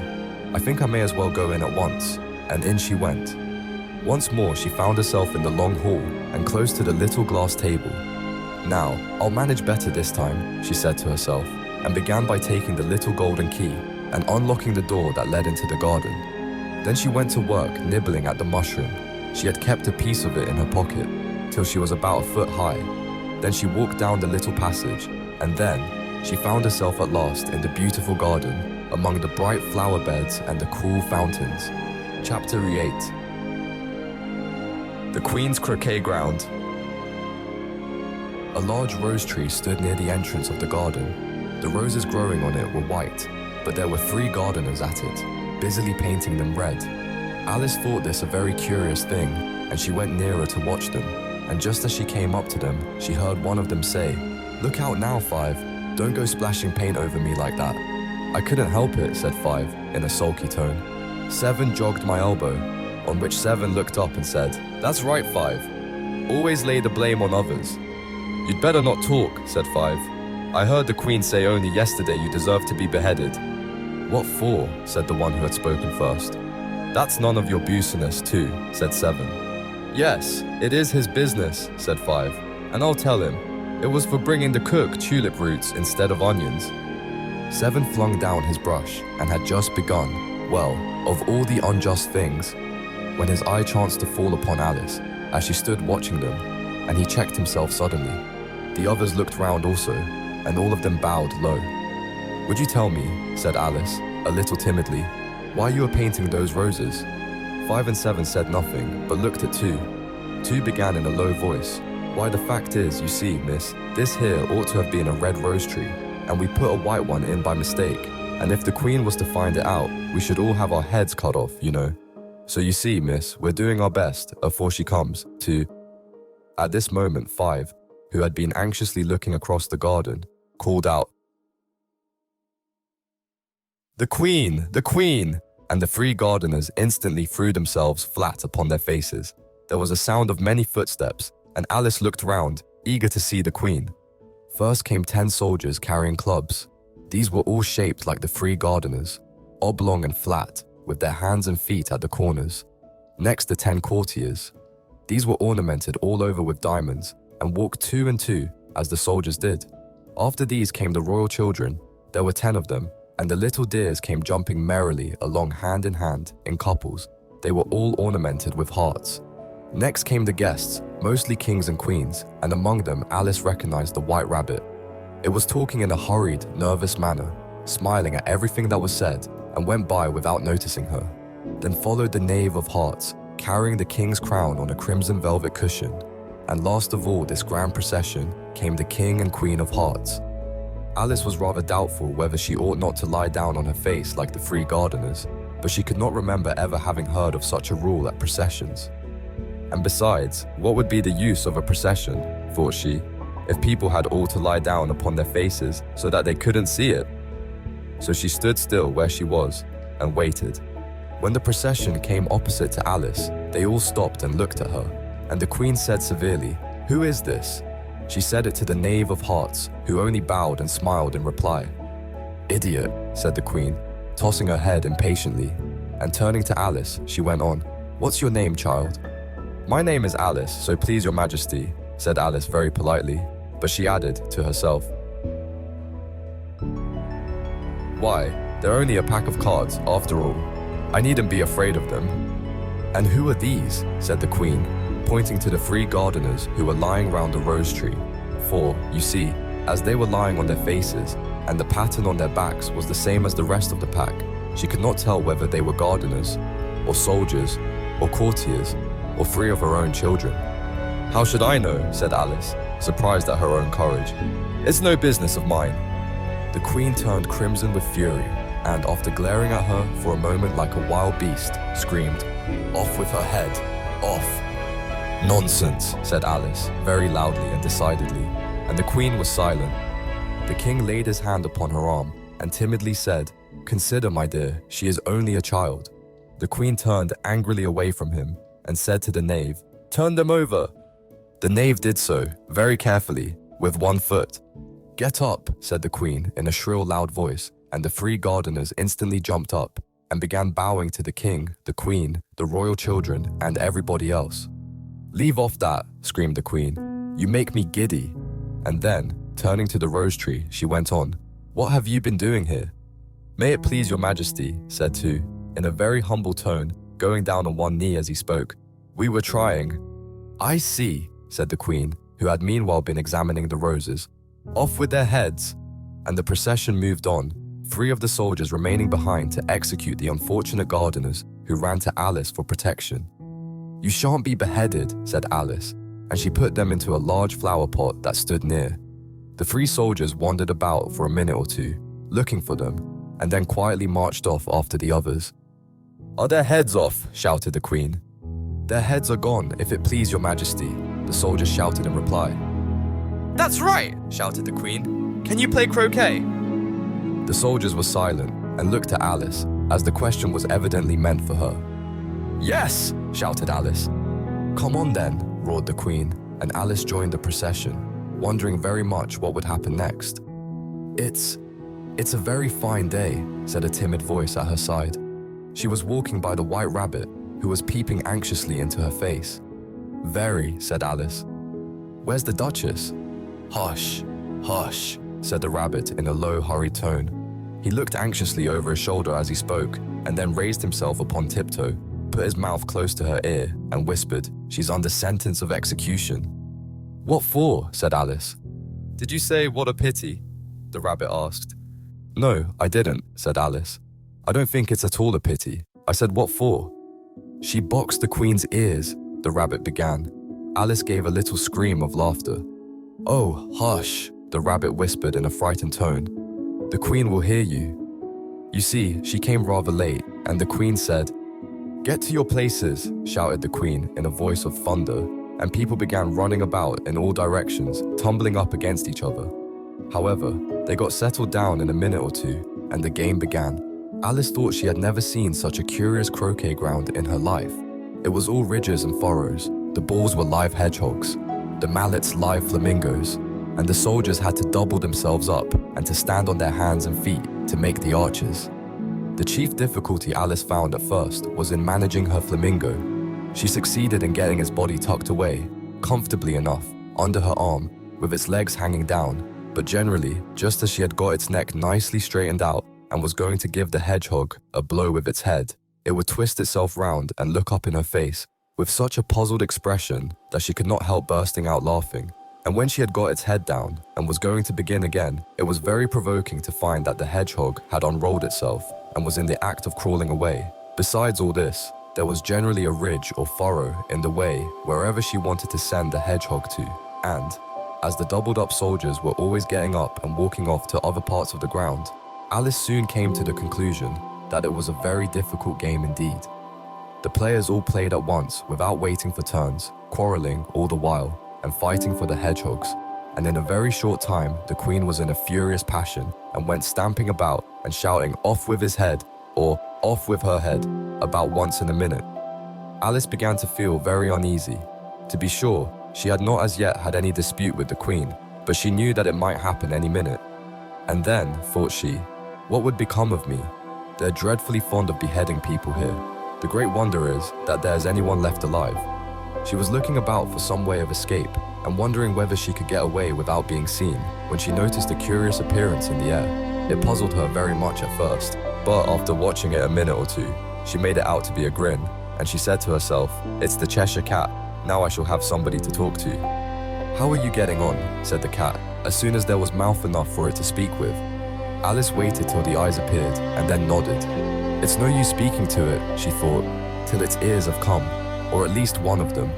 In another minute, the whole head appeared, and then Alice put down her flamingo and began an account of the game, feeling very glad she had someone to listen to her. The cat seemed to think that there was enough of it now in sight, and no more of it appeared. I don't think they play at all fairly, Alice began, in rather a complaining tone, and they all quarrel so dreadfully one can't hear oneself speak, and they don't seem to have any rules in particular. At least, if there are, nobody attends to them, and you've no idea how confusing it is, all the things being alive. For instance, there's the arch I've got to go through next, walking about at the other end of the ground, and I should have croqueted the queen's hedgehog just now, only it ran away when it saw mine coming. How do you like the queen? Said the cat in a low voice. Not at all, said Alice. She's so extremely... Just then she noticed that the queen was close behind her, listening, so she went on. Likely to win, that it's hardly worthwhile finishing the game. The queen smiled and passed on. "Who are you talking to?" said the king, going up to Alice and looking at the cat's head with great curiosity. "It's a friend of mine, a Cheshire Cat," said Alice. "Allow me to introduce it." "I don't like the look of it at all," said the king. "However, it may kiss my hand if it likes." "I'd rather not," the cat remarked. "Don't be impertinent," said the king, "and don't look at me like that." He got behind Alice as he spoke. "A cat may look at a king," said Alice. "I've read that in some book, but I don't remember where." "Well, it must be removed," said the king very decidedly, and he called the queen, who was passing at the moment. "My dear, I wish you would have this cat removed." The queen had only one way of settling all difficulties, great or small. "Off with his head," she said, without even looking round. "I'll fetch the executioner myself," said the king eagerly, and he hurried off. Alice thought she might as well go back and see how the game was going on, as she heard the queen's voice in the distance, screaming with passion.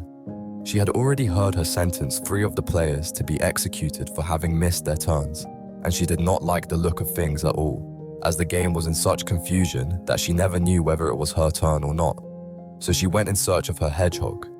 The hedgehog was engaged in a fight with another hedgehog, which seemed to Alice an excellent opportunity for croqueting one of them with the other. The only difficulty was that her flamingo was gone across to the other side of the garden, where Alice could see it trying in a helpless sort of way to fly up into a tree. By the time she had caught the flamingo and brought it back, the fight was over, and both the hedgehogs were out of sight.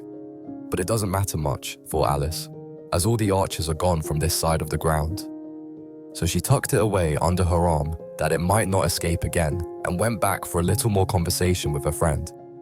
When she got back to the Cheshire Cat, she was surprised to find quite a large crowd collected round it. There was a dispute going on between the executioner, the king, and the queen, who were all talking at once, while all the rest were quite silent, and looked very uncomfortable. The moment Alice appeared, she was appealed to by all 3 to settle the question, and they repeated their arguments to her, though as they all spoke at once, she found it very hard indeed to make out exactly what they said. The executioner's argument was that you couldn't cut off a head unless there was a body to cut it off from, that he had never had to do such a thing before, and he wasn't going to begin at his time of life. The king's argument was that anything that had a head could be beheaded, and that you weren't to talk nonsense. The queen's argument was that if something wasn't done about it, in less than no time she'd have everybody executed, all round. It was this last remark that had made the whole party look so grave and anxious. Alice could think of nothing else to say, but "It belongs to the Duchess. You'd better ask her about it." "She's in prison," the queen said to the executioner. "Fetch her here." And the executioner went off like an arrow. The cat's head began fading away the moment he was gone, and by the time he had come back with the Duchess, it had entirely disappeared. So the king and the executioner ran wildly up and down looking for it, while the rest of the party went back to the game. Chapter 9. The Mock Turtle's Story. "You can't think how glad I am to see you again, you dear old thing," said the Duchess, as she tucked her arm affectionately into Alice's, and they walked off together. Alice was very glad to find her in such a pleasant temper, and thought to herself that perhaps it was only the pepper that had made her so savage when they met in the kitchen. "When I'm a duchess," she said to herself, not in a very hopeful tone though, "I won't have any pepper in my kitchen at all. Soup does very well without. Maybe it's always pepper that makes people hot-tempered," she went on, very much pleased at having found out a new kind of rule, "and vinegar that makes them sour, and chamomile that makes them bitter, and barley sugar and such things that make children sweet-tempered. I only wish people knew that. Then they wouldn't be so stingy about it, you know?" She had quite forgotten the Duchess by this time, and was a little startled when she heard her voice close to her ear. "You're thinking about something, my dear, and that makes you forget to talk. I can't tell you just now what the moral of that is, but I shall remember it in a bit." "Perhaps it hasn't one," Alice ventured to remark. "Tut, tut, child," said the Duchess. "Everything's got a moral, if only you can find it." And she squeezed herself up closer to Alice's side as she spoke. Alice did not much like keeping so close to her. First, because the Duchess was very ugly, and secondly, because she was exactly the right height to rest her chin upon Alice's shoulder, and it was an uncomfortably sharp chin. However, she did not like to be rude, so she bore it as well as she could. "The game's going on rather better now," she said, by way of keeping up the conversation a little. "'Tis so," said the Duchess, "and the moral of that is, oh, 'tis love that makes the world go round." "Somebody said," Alice whispered, "that it's done by everybody minding their own business." "Ah, well, it means much the same thing," said the Duchess, digging her sharp little chin into Alice's shoulder as she added, "and the moral of that is, take care of the sense and the sounds will take care of themselves." How fond she is of finding morals in things, Alice thought to herself. "I dare say you're wondering why I don't put my arm round your waist," the Duchess said after a pause. "The reason is that I'm doubtful about the temper of your flamingo. Shall I try the experiment?" "He might bite," Alice cautiously replied, not feeling at all anxious to have the experiment tried. "Very true," said the Duchess. "Flamingos and mustard both bite, and the moral of that is, birds of a feather flock together." "Only mustard isn't a bird," Alice remarked. "Right, as usual," said the Duchess. "What a clear way you have of putting things." "It's a mineral, I think," said Alice. "Of course it is," said the Duchess, who seemed ready to agree to everything that Alice said. "There's a large mustard mine near here, and the moral of that is, the more there is of mine, the less there is of yours." "Oh, I know," exclaimed Alice, who had not attended to this last remark. "It's a vegetable. It doesn't look like one, but it is." "I quite agree with you," said the Duchess, "and the moral of that is, be what you would seem to bear, or if you'd like it put more simply, never imagine yourself, not to be offer we stand, what it might appear to others, that what you were or might have been was not otherwise than what you had been, would have appeared to them to be otherwise." "I think I should understand that better," Alice said very politely, "if I had it written down, but I can't quite follow it as you say it." "That's nothing to what I could say if I chose," the Duchess replied in a pleased tone. "Pray don't trouble yourself to say it any longer than that," said Alice. "Oh, don't talk about trouble," said the Duchess. "I make you a present of everything I've said as yet." A cheap sort of present, thought Alice. I'm glad they don't give birthday presents like that. But she did not venture to say it out loud. "Thinking again?" the Duchess asked, with another dig of her sharp little chin. "I've a right to think," said Alice sharply, for she was beginning to feel a little worried. "Just about as much right," said the Duchess, "as pigs have to fly, and the Met..." But here, to Alice's great surprise, the Duchess's voice died away, even in the middle of her favourite word, moral, and the arm that was linked into hers began to tremble. Alice looked up, and there stood the Queen in front of them, with her arms folded, frowning like a thunderstorm. "A fine day, Your Majesty," the Duchess began in a low, weak voice. "Now, I give you fair warning," shouted the Queen, stamping on the ground as she spoke. "Either you or your head must be off, and that in about half no time. Take your choice." The Duchess took her choice, and was gone in a moment. "Let's go on with the game," the Queen said to Alice, and Alice was too much frightened to say a word, but slowly followed her back to the croquet ground. The other guests had taken advantage of the Queen's absence and were resting in the shade. However, the moment they saw her, they hurried back to the game, the Queen merely remarking that a moment's delay would cost them their lives. All the time they were playing, the Queen never left off quarreling with the other players and shouting "off with his head" or "off with her head." Those whom she sentenced were taken into custody by the soldiers, who of course had to leave off being archers to do this, so that by the end of half an hour or so, there were no archers left, and all the players except the King, the Queen, and Alice were in custody and under sentence of execution. Then the Queen left off, quite out of breath, and said to Alice, "Have you seen the mock turtle yet?" "No," said Alice. "I don't even know what a mock turtle is." "It's the thing mock turtle soup is made from," said the Queen. "I never saw one, or heard of one," said Alice. "Come on then," said the Queen, "and he shall tell you his history." As they walked off together, Alice heard the King say in a low voice to the company generally, "You are all pardoned." "Come, that's a good thing," she said to herself, for she had felt quite unhappy at the number of executions the Queen had ordered. They very soon came upon a griffin, lying fast asleep in the sun. If you don't know what a griffin is, look at the picture. "Up, lazy thing," said the Queen, "and take this young lady to see the mock turtle, and to hear his history. I must go back and see after some executions I have ordered," and she walked off, leaving Alice alone with the griffin. Alice did not quite like the look of the creature, But on the whole, she thought it would be quite as safe to stay with it as to go after that savage queen. So she waited. The griffin sat up and rubbed its eyes. Then it watched the queen till she was out of sight. Then it chuckled. "What fun," said the griffin, half to itself, half to Alice. "What is the fun?" said Alice. "Why, she," said the griffin. "It's all her fancy that. They never executes nobody, you know. Come on." "Everybody says come on here," thought Alice, as she went slowly after it. "I never was so ordered about in all my life, never." They had not gone far before they saw the mock turtle in the distance, sitting sad and lonely on a little ledge of rock, and as they came nearer, Alice could hear him sighing as if his heart would break. She pitied him deeply. "What is his sorrow?" she asked the griffin, and the griffin answered, very nearly in the same words as before. "It's all his fancy that. He hasn't got no sorrow, you know. Come on." So they went up to the mock turtle, who looked at them with large eyes, full of tears, but said nothing. "This here young lady," said the griffin, "she wants for to know your history, she do." "I'll tell it her," said the mock turtle, in a deep, hollow tone. "Sit down, both of you, and don't speak a word till I've finished." So they sat down, and nobody spoke for some minutes. Alice thought to herself, "I don't see how he can ever finish if he doesn't begin."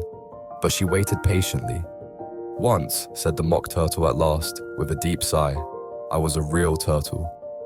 These words were followed by a very long silence, broken only by an occasional exclamation of "Shkrr" from the griffin, and the constant heavy sobbing of the mock turtle. Alice was very nearly getting up and saying, "Thank you, sir, for your interesting story," but she could not help thinking there must be more to come, so she sat still and said nothing. "When we were little," the mock turtle went on at last, more calmly, though still sobbing a little now and then, "we went to school in the sea. The master was an old turtle. We used to call him Tortoise." "Why did you call him Tortoise if he wasn't one?" Alice asked. "We called him Tortoise because he taught us," said the mock turtle angrily. "Really, you are very dull. You ought to be ashamed of yourself for asking such a simple question," added the griffin, and then they both sat silent and looked at poor Alice, who felt ready to sink into the earth. At last the griffin said to the mock turtle, "Drive on, old fellow, don't be all day about it," and he went on in these words. "Yes, we went to school in the sea, though you mayn't believe it." "I never said I didn't," interrupted Alice. "Yo, D, say to mock turtle." "Hold your tongue," added the griffin, before Alice could speak again. The mock turtle went on. "We had the best of educations. In fact, we went to school every day." "I've been to a day school too," said Alice. "You needn't be so proud as all that." "With extras?" asked the mock turtle, a little anxiously. "Yes," said Alice. "We learned French and music." "And washing?" said the mock turtle. "Certainly not," said Alice indignantly. "Ah, then yours wasn't a really good school," said the mock turtle in a tone of great relief. Now at ours they had at the end of the bill, French, music and washing, extra. "You couldn't have wanted it much," said Alice, "living at the bottom of the sea." "I couldn't afford to learn it," said the mock turtle with a sigh. "I only took the regular course." "What was that?" inquired Alice. "Reeling and writhing, of course, to begin with," the mock turtle replied. "And then the different branches of arithmetic, ambition, distraction, uglification, and derision. I never heard of uglification, alles veniere to say. What is it?" The Gryphon lifted up both its paws in surprise. "What? Never heard of uglifying," it exclaimed. "You know what to beltify is, I suppose?" "Yes," said Alice doubtfully. "It means to make anything prettier." "Well then," the griffin went on, "if you don't know what to uglify is, you are a simpleton." Alice did not feel encouraged to ask any more questions about it, so she turned to the mock turtle and said, "What else had you to learn?" "Well, there was mystery," the mock turtle replied, counting off the subjects on his flappers. "Mystery, ancient and modern, with seaography. Then drawling. The drawling master was an old conger eel that used to come once a week. He taught us drawling, stretching, and fainting in coils." "What was that like?" said Alice. "Well, I can't show it you myself," the mock turtle said. "I'm too stiff, and the griffin never learnt it." "Hadn't time," said the griffin. "I went to the classics master though. He was an old crab, he was." "I never went to him," the mock turtle said with a sigh. "He taught laughing and grief, they used to say." So he did, said the Griffin, sighing in his turn, and both creatures hid their faces in their paws. And how many hours a day did you do lessons? Said Alice, in a hurry to change the subject. 10 hours the first day, said the Mock Turtle, 9 the next, and so on. What a curious plan, exclaimed Alice. That's the reason they're called lessons, the Griffin remarked, because they lesson from day to day. This was quite a new idea to Alice, and she thought it over a little before she made her next remark. Then the 11th day must have been a holiday? Of course it was, said the Mock Turtle. And how did you manage on the 12th? Alice went on eagerly. That's enough about lessons, the Griffin interrupted in a very decided tone. Tell her something about the games now. Chapter 10.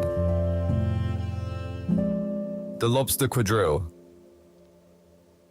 The Mock Turtle sighed deeply and drew the back of one flapper across his eyes. He looked at Alice and tried to speak, but for a minute or two, sobs choked his voice. Same as if he had a bone in his throat, said the Griffin, and it set to work shaking him and punching him in the back. At last the Mock Turtle recovered his voice, and, with tears running down his cheeks, he went on again. You may not have lived much under the sea. I haven't, said Alice, and perhaps you were never even introduced to a lobster. Alice began to say, I once tasted, but checked herself hastily and said, no, never.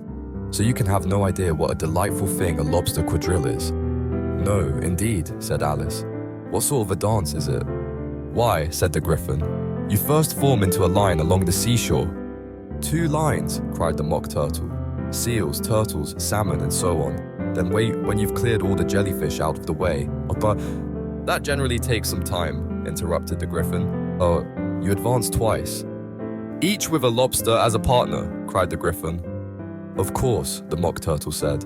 Advance twice, set to partners. Change lobsters and retire in same order, continued the Griffin. Then you know, the Mock Turtle went on. You throw the lobsters, shouted the Griffin, with a bound into the air. As far out to sea as you can. Swim after them, screamed the Griffin. Turn a somersault in the sea, cried the Mock Turtle, capering wildly about. Change lobsters again, yelled the Griffin at the top of its voice.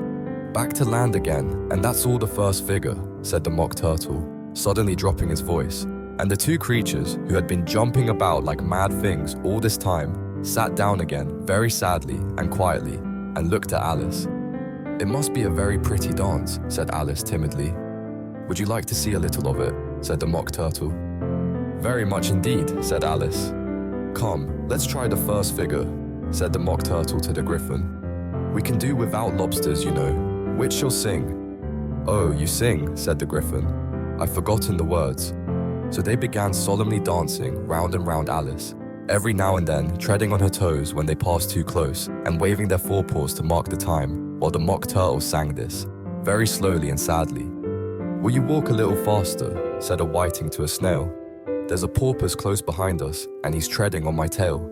See how eagerly the lobsters and the turtles all advance. They are waiting on the shingle. Will you come and join the dance? Will you, won't you, will you, won't you, will you join the dance? Will you, won't you, will you, won't you join the dance? You can really have no notion how delightful it will be when they take us up and throw us, with the lobsters, out to sea. But the snail replied, too far, and gave a look askance. Said he thanked the whiting kindly, but he would not join the dance. Would not, could not, would not, could not, would not join the dance. Would not, could not, would not, could not join the dance. What matters it how far we go, his scaly friend replied. There is another shore, you know, upon the other side. The further off from England, the nearer is to France. Then turn not pale, beloved snail, but come and join the dance. Will you, won't you, will you, will you join the dance? Will you, won't you, will you, won't you join the dance? Thank you, it's a very interesting dance to watch, said Alice, feeling very glad that it was over at last. And I do so like that curious song about the whiting. Oh, as to the whiting, said the Mock Turtle. You've seen them, of course. Yes, said Alice. I've often seen them at Din. She checked herself hastily. I don't know where Din may be, said the Mock Turtle. But if you've seen them so often, of course you know what they're like. I believe so, Alice replied thoughtfully. They have their tails in their mouths, and they're all over crumbs. You're wrong about the crumbs, said the Mock Turtle. Crumbs would all wash off in the sea, but they have their tails in their mouths. And the reason is, here the Mock Turtle yawned and shut his eyes. Tell her about the reason and all that, he said to the Griffin.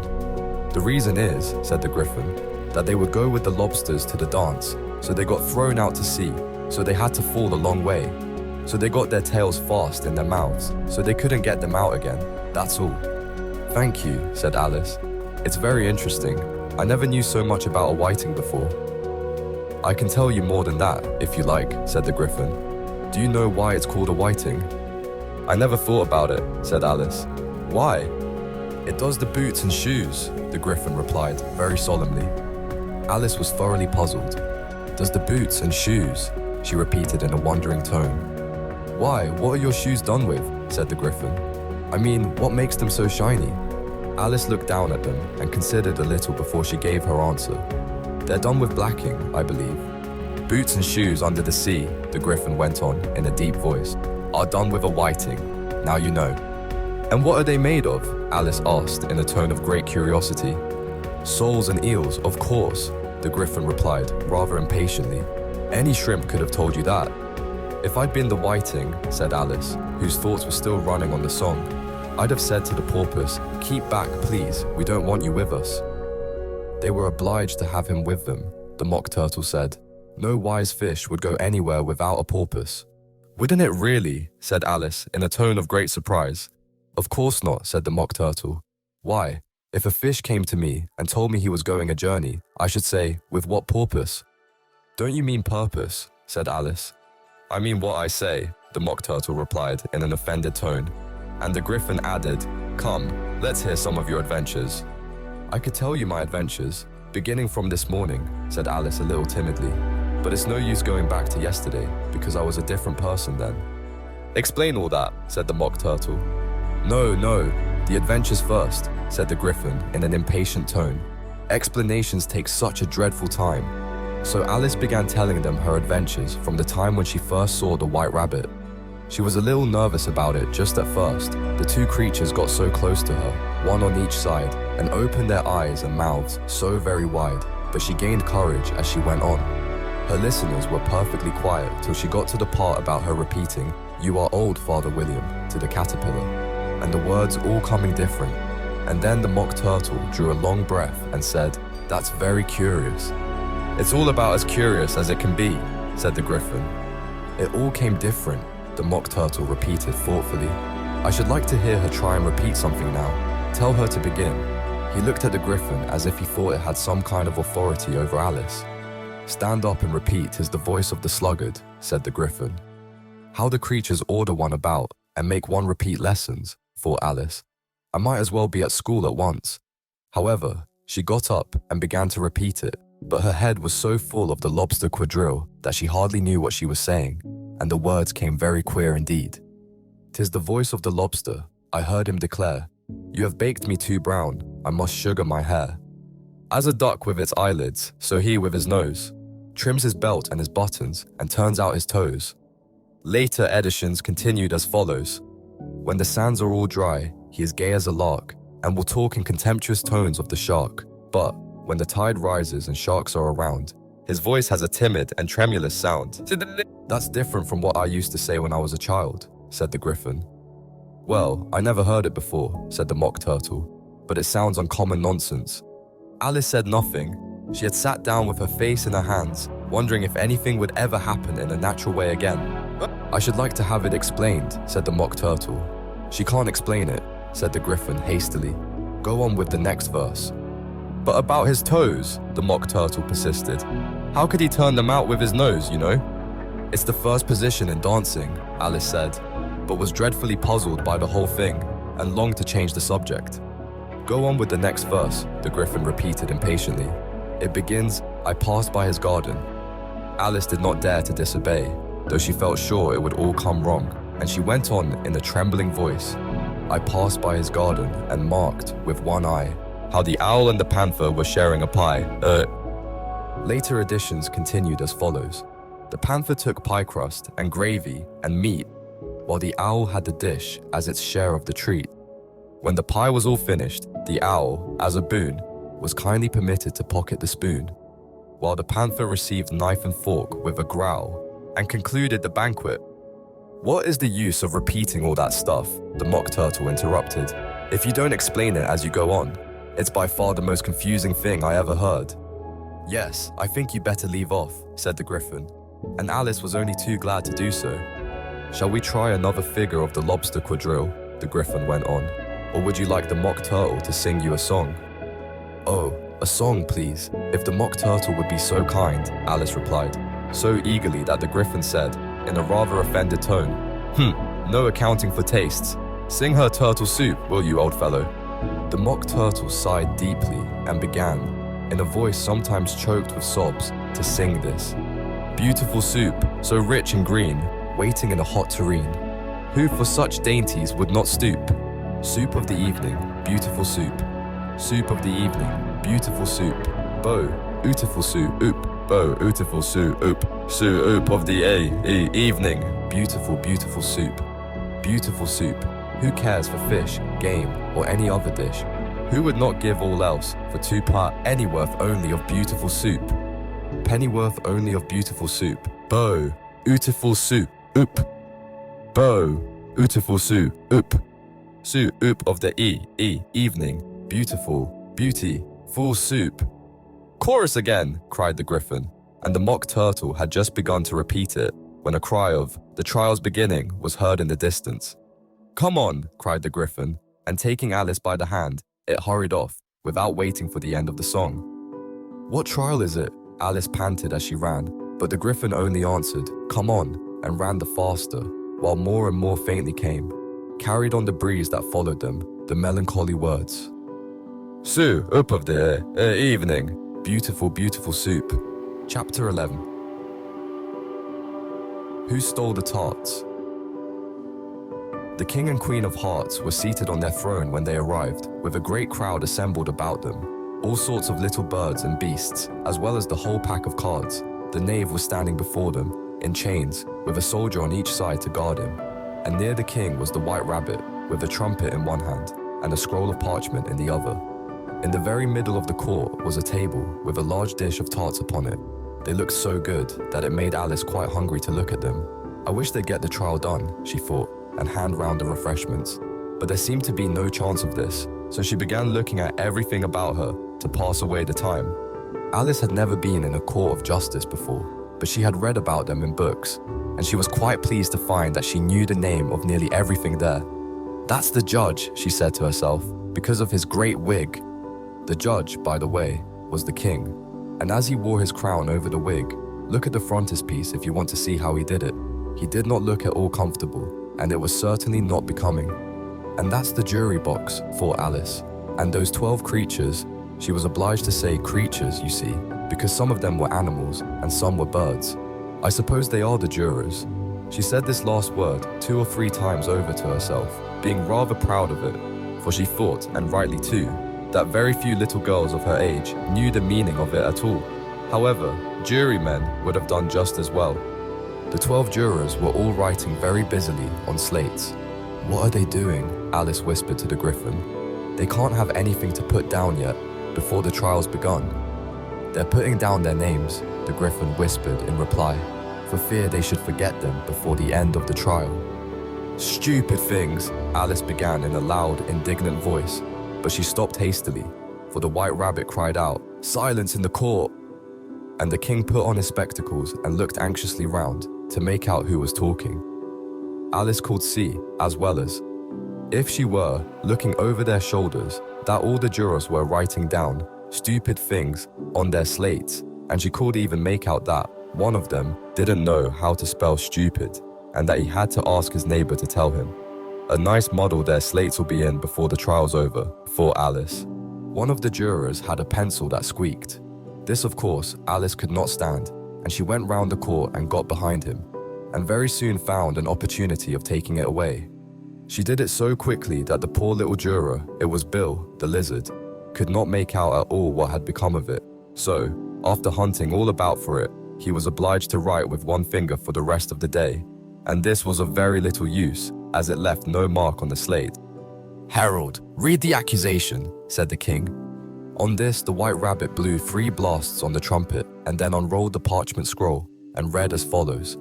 The Queen of Hearts, she made some tarts, all on a summer day. The Knave of Hearts, he stole those tarts and took them quite away. Consider your verdict, the king said to the jury. Not yet, the rabbit hastily interrupted. There's a great deal to come before that. Call the first witness, said the king, and the White Rabbit blew 3 blasts on the trumpet and called out, First witness. The first witness was the Hatter. He came in with a teacup in one hand and a piece of bread and butter in the other. I beg pardon, your majesty, he began, for bringing these in, but I hadn't quite finished my tea when I was sent for. You ought to have finished, said the king. When did you begin? The Hatter looked at the March Hare, who had followed him into the court, arm in arm with the Dormouse. 14th of March, I think it was, he said. 15th, said the March Hare. 16th, added the Dormouse. Write that down, the king said to the jury, and the jury eagerly wrote down all 3 dates on their slates, and then added them up, and reduced the answer to shillings and pence. Take off your hat, the king said to the Hatter. It isn't mine, said the Hatter.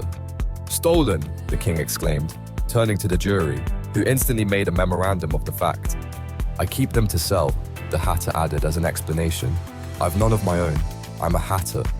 Here the queen put on her spectacles and began staring at the Hatter, who turned pale and fidgeted.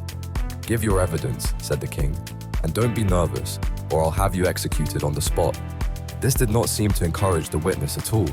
He kept shifting from one foot to the other, looking uneasily at the queen, and in his confusion he bit a large piece out of his teacup instead of the bread and butter. Just at this moment, Alice felt a very curious sensation, which puzzled her a good deal until she made out what it was. She was beginning to grow larger again, and she thought at first she would get up and leave the court. But on second thoughts, she decided to remain where she was as long as there was room for her. I wish you wouldn't squeeze so, said the Dormouse, who was sitting next to her. I can hardly breathe. I can't help it, said Alice very meekly. I'm growing. You've no right to grow here, said the Dormouse. Don't talk nonsense, said Alice more boldly. You know you're growing too. Yes, but I grow at a reasonable pace, said the Dormouse. Not in that ridiculous fashion. And he got up, very sulkily, and crossed over to the other side of the court. All this time, the quern had never left off staring at the Hatter, and, just as the Dormouse crossed the court, she sighed to one of the officers of the court. Bring me the list of the singers in the last concert, on which the wretched Hatter trembled so that he shook both his shoes off. Give your evidence, the king repeated angrily, or I'll have you executed, whether you're nervous or not. I'm a poor man, your majesty, the Hatter began, in a trembling voice, and I hadn't begun my tale, not above a week or so, and what with the bread and butter getting so thin, and the twinkling of the tea. The twinkling of the what? Said the king. It began with the tea, the Hatter replied. Of course, twinkling begins with a T, said the king sharply. Do you take me for a dunce? Go on. I'm a poor man, the Hatter went on, and most things twinkled after that. Only the March Hare said. I didn't, the March Hare interrupted in a great hurry. You did, said the Hatter. I deny it, said the March Hare. He denies it, said the king. Leave out that part. Well, at any rate, the Dormouse said, the Hatter went on, looking anxiously round to see if he would deny it too. But the Dormouse denied nothing, being fast asleep. After that, continued the Hatter, I cut some more bread and butter. But what did the Dormouse say? One of the jury asked. That I can't remember, said the Hatter. You must remember, remarked the king, or I'll have you executed. The miserable Hatter dropped his teacup and bread and butter and went down on one knee. I'm a poor man, your majesty, he began. You're a very poor speaker, said the king. Here one of the guinea pigs cheered and was immediately suppressed by the officers of the court. As that is rather a hard word, I will just explain to you how it was done. They had a large canvas bag, which tied up at the mouth with strings. Into this, they slipped the guinea pig, head first, and then sat upon it. I'm glad I've seen that done, thought Alice. I've so often read in the newspapers, at the end of trials, there was some attempts at applause, which was immediately suppressed by the officers of the court, and I never understood what it meant till now. If that's all you know about it, you may stand down, continued the king. I can't go no lower, said the Hatter. I'm on the floor, as it is. Then you may sit down, the king replied. Here the other guinea pig cheered and was suppressed.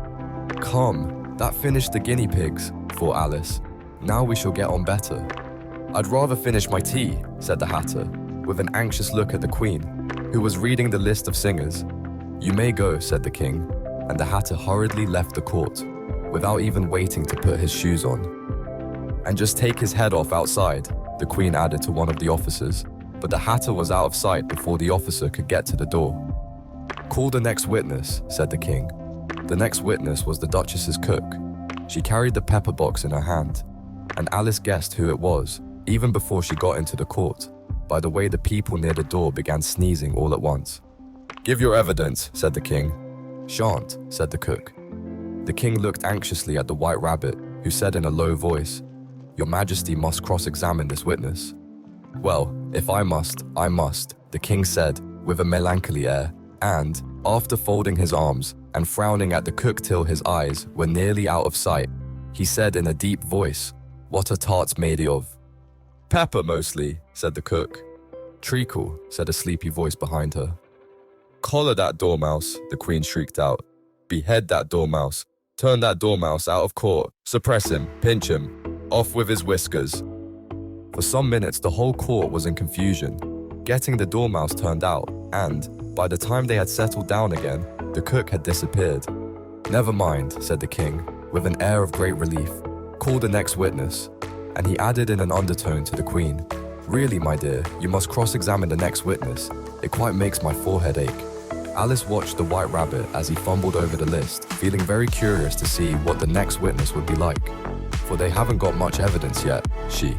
Chapter 12. Alice's evidence. Here, cried Alice, quite forgetting in the flurry of the moment how large she had grown in the last few minutes, and she jumped up in such a hurry that she tipped over the jury box with the edge of her skirt, upsetting all the jurymen onto the heads of the crowd below, and there they lay sprawling about, reminding her very much of a globe of goldfish she had accidentally upset the week before. Oh, I beg your pardon, she exclaimed in a tone of great dismay, and began picking them up again as quickly as she could, for the accident of the goldfish kept running in her head, and she had a vague sort of idea that they must be collected at once and put back into the jury box, or they would die. The trial cannot proceed, said the King in a very grave voice, until all the jurymen are back in their proper places. All, he repeated with great emphasis, looking hard at Alice as he said so. Alice looked at the jury box and saw that in her haste, she had put the lizard in head downwards, and the poor little thing was waving its tail about in a melancholy way, being quite unable to move. She soon got it out again and put it right. Not that it signifies much, she said to herself. I should think it would be quite as much use in the trial one way up as the other. As soon as the jury had a little recovered from the shock of being upset, and their slates and pencils had been found and handed back to them, they set to work very diligently to write out a history of the accident, all except the lizard, who seemed too much overcome to do anything but sit with its mouth open, gazing up into the roof of the court. What do you know about this business? The King said to Alice. Nothing, said Alice. Nothing whatever, persisted the King. Nothing whatever, said Alice. That's very important, the King said, turning to the jury. They were just beginning to write this down on their slates when the White Rabbit interrupted. Unimportant, Your Majesty means, of course, he said in a very respectful tone, but frowning and making faces at him as he spoke. Unimportant, of course I meant, the King hastily said, and went on to himself in an undertone. Important, unimportant, unimportant, important, as if he were trying which word sounded best. Some of the jury wrote it down important and some unimportant. Alice could see this, as she was near enough to look over their slates. But it doesn't matter a bit, she thought to herself. At this moment, the King, who had been for some time busily writing in his notebook, cackled out, "Silence," and read out from his book. Rule 42. All persons more than a mile high to leave the court. Everybody looked at Alice. I'm not a mile high, said Alice. You are, said the King. Nearly 2 miles high, added the Queen. Well, I shan't go, at any rate, said Alice.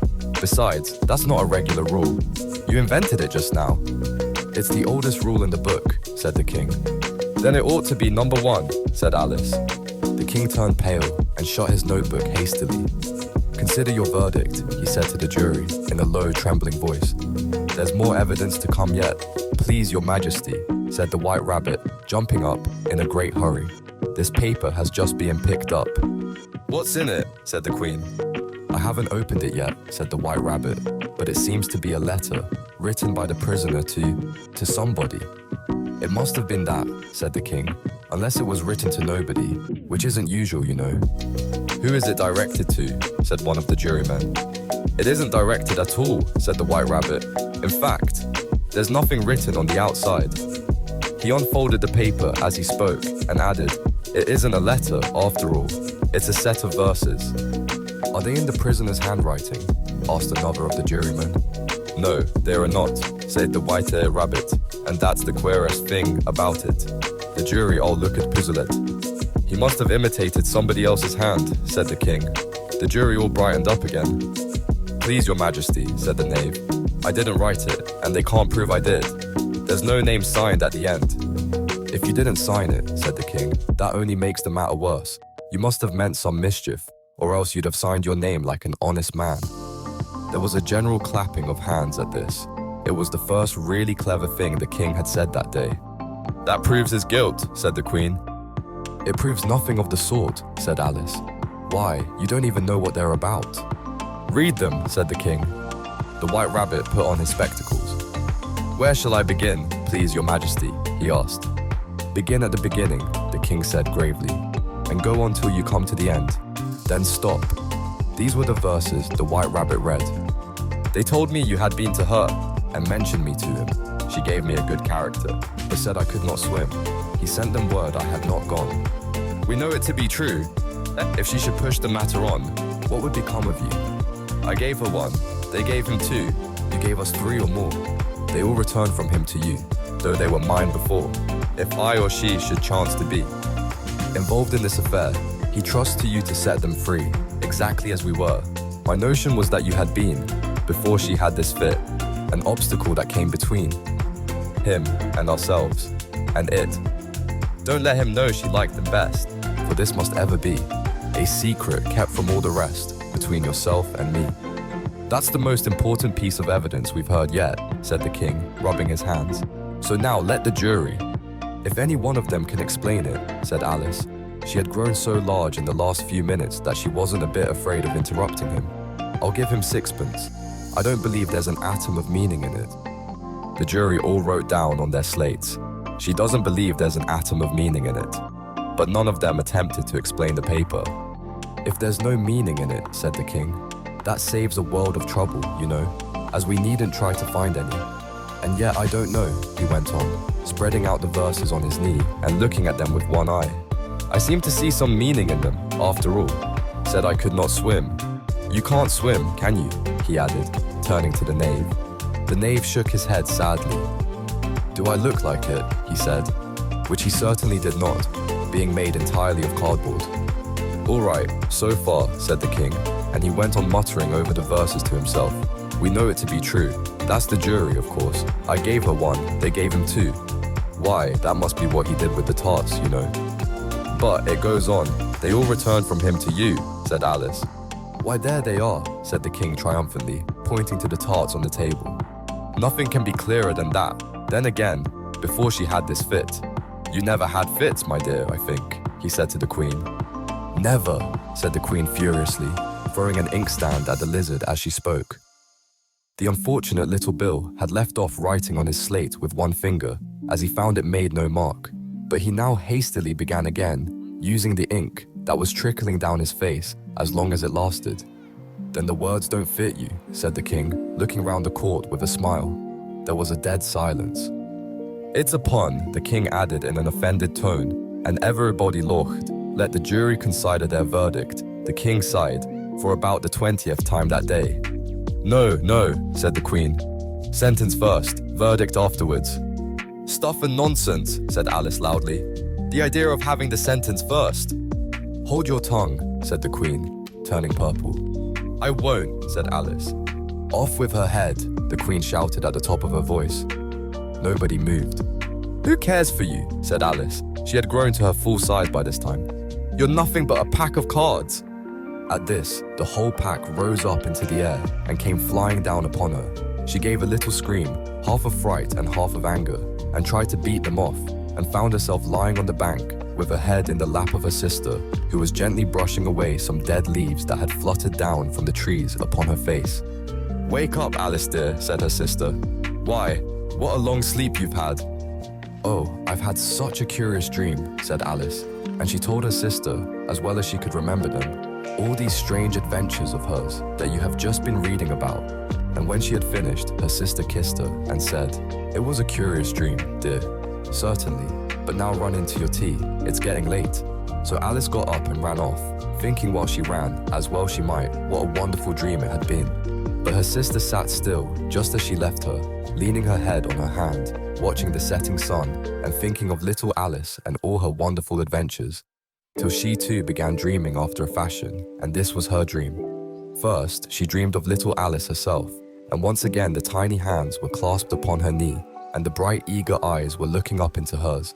She could hear the very tones of her voice and see that queer little toss of her head to keep back the wandering hair that would always get into her eyes.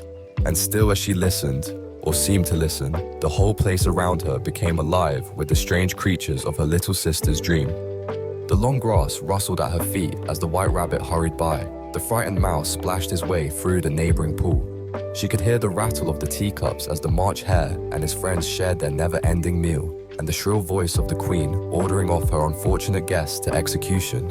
Once more the pig baby was sneezing on the duchess's knee, while plates and dishes crashed around it. Once more the shriek of the griffin, the squeaking of the lizard's slate pencil, and the choking of the suppressed guinea pigs filled the air, mixed up with the distant sobs of the miserable mock turtle. So she sat on, with closed eyes, and half believed herself in Wonderland, though she knew she had but to open them again, and all would change to dull reality. The grass would be only rustling in the wind, and the pool rippling to the waving of the reeds. The rattling teacups would change to tinkling sheep bells, and the queen's shrill cries to the voice of the shepherd boy, and the sneeze of the baby, the shriek of the griffin, and all the other queer noises would change, she knew, to the confused clamor of the busy farmyard, while the lowing of the cattle in the distance would take the place of the mock turtle's heavy sobs.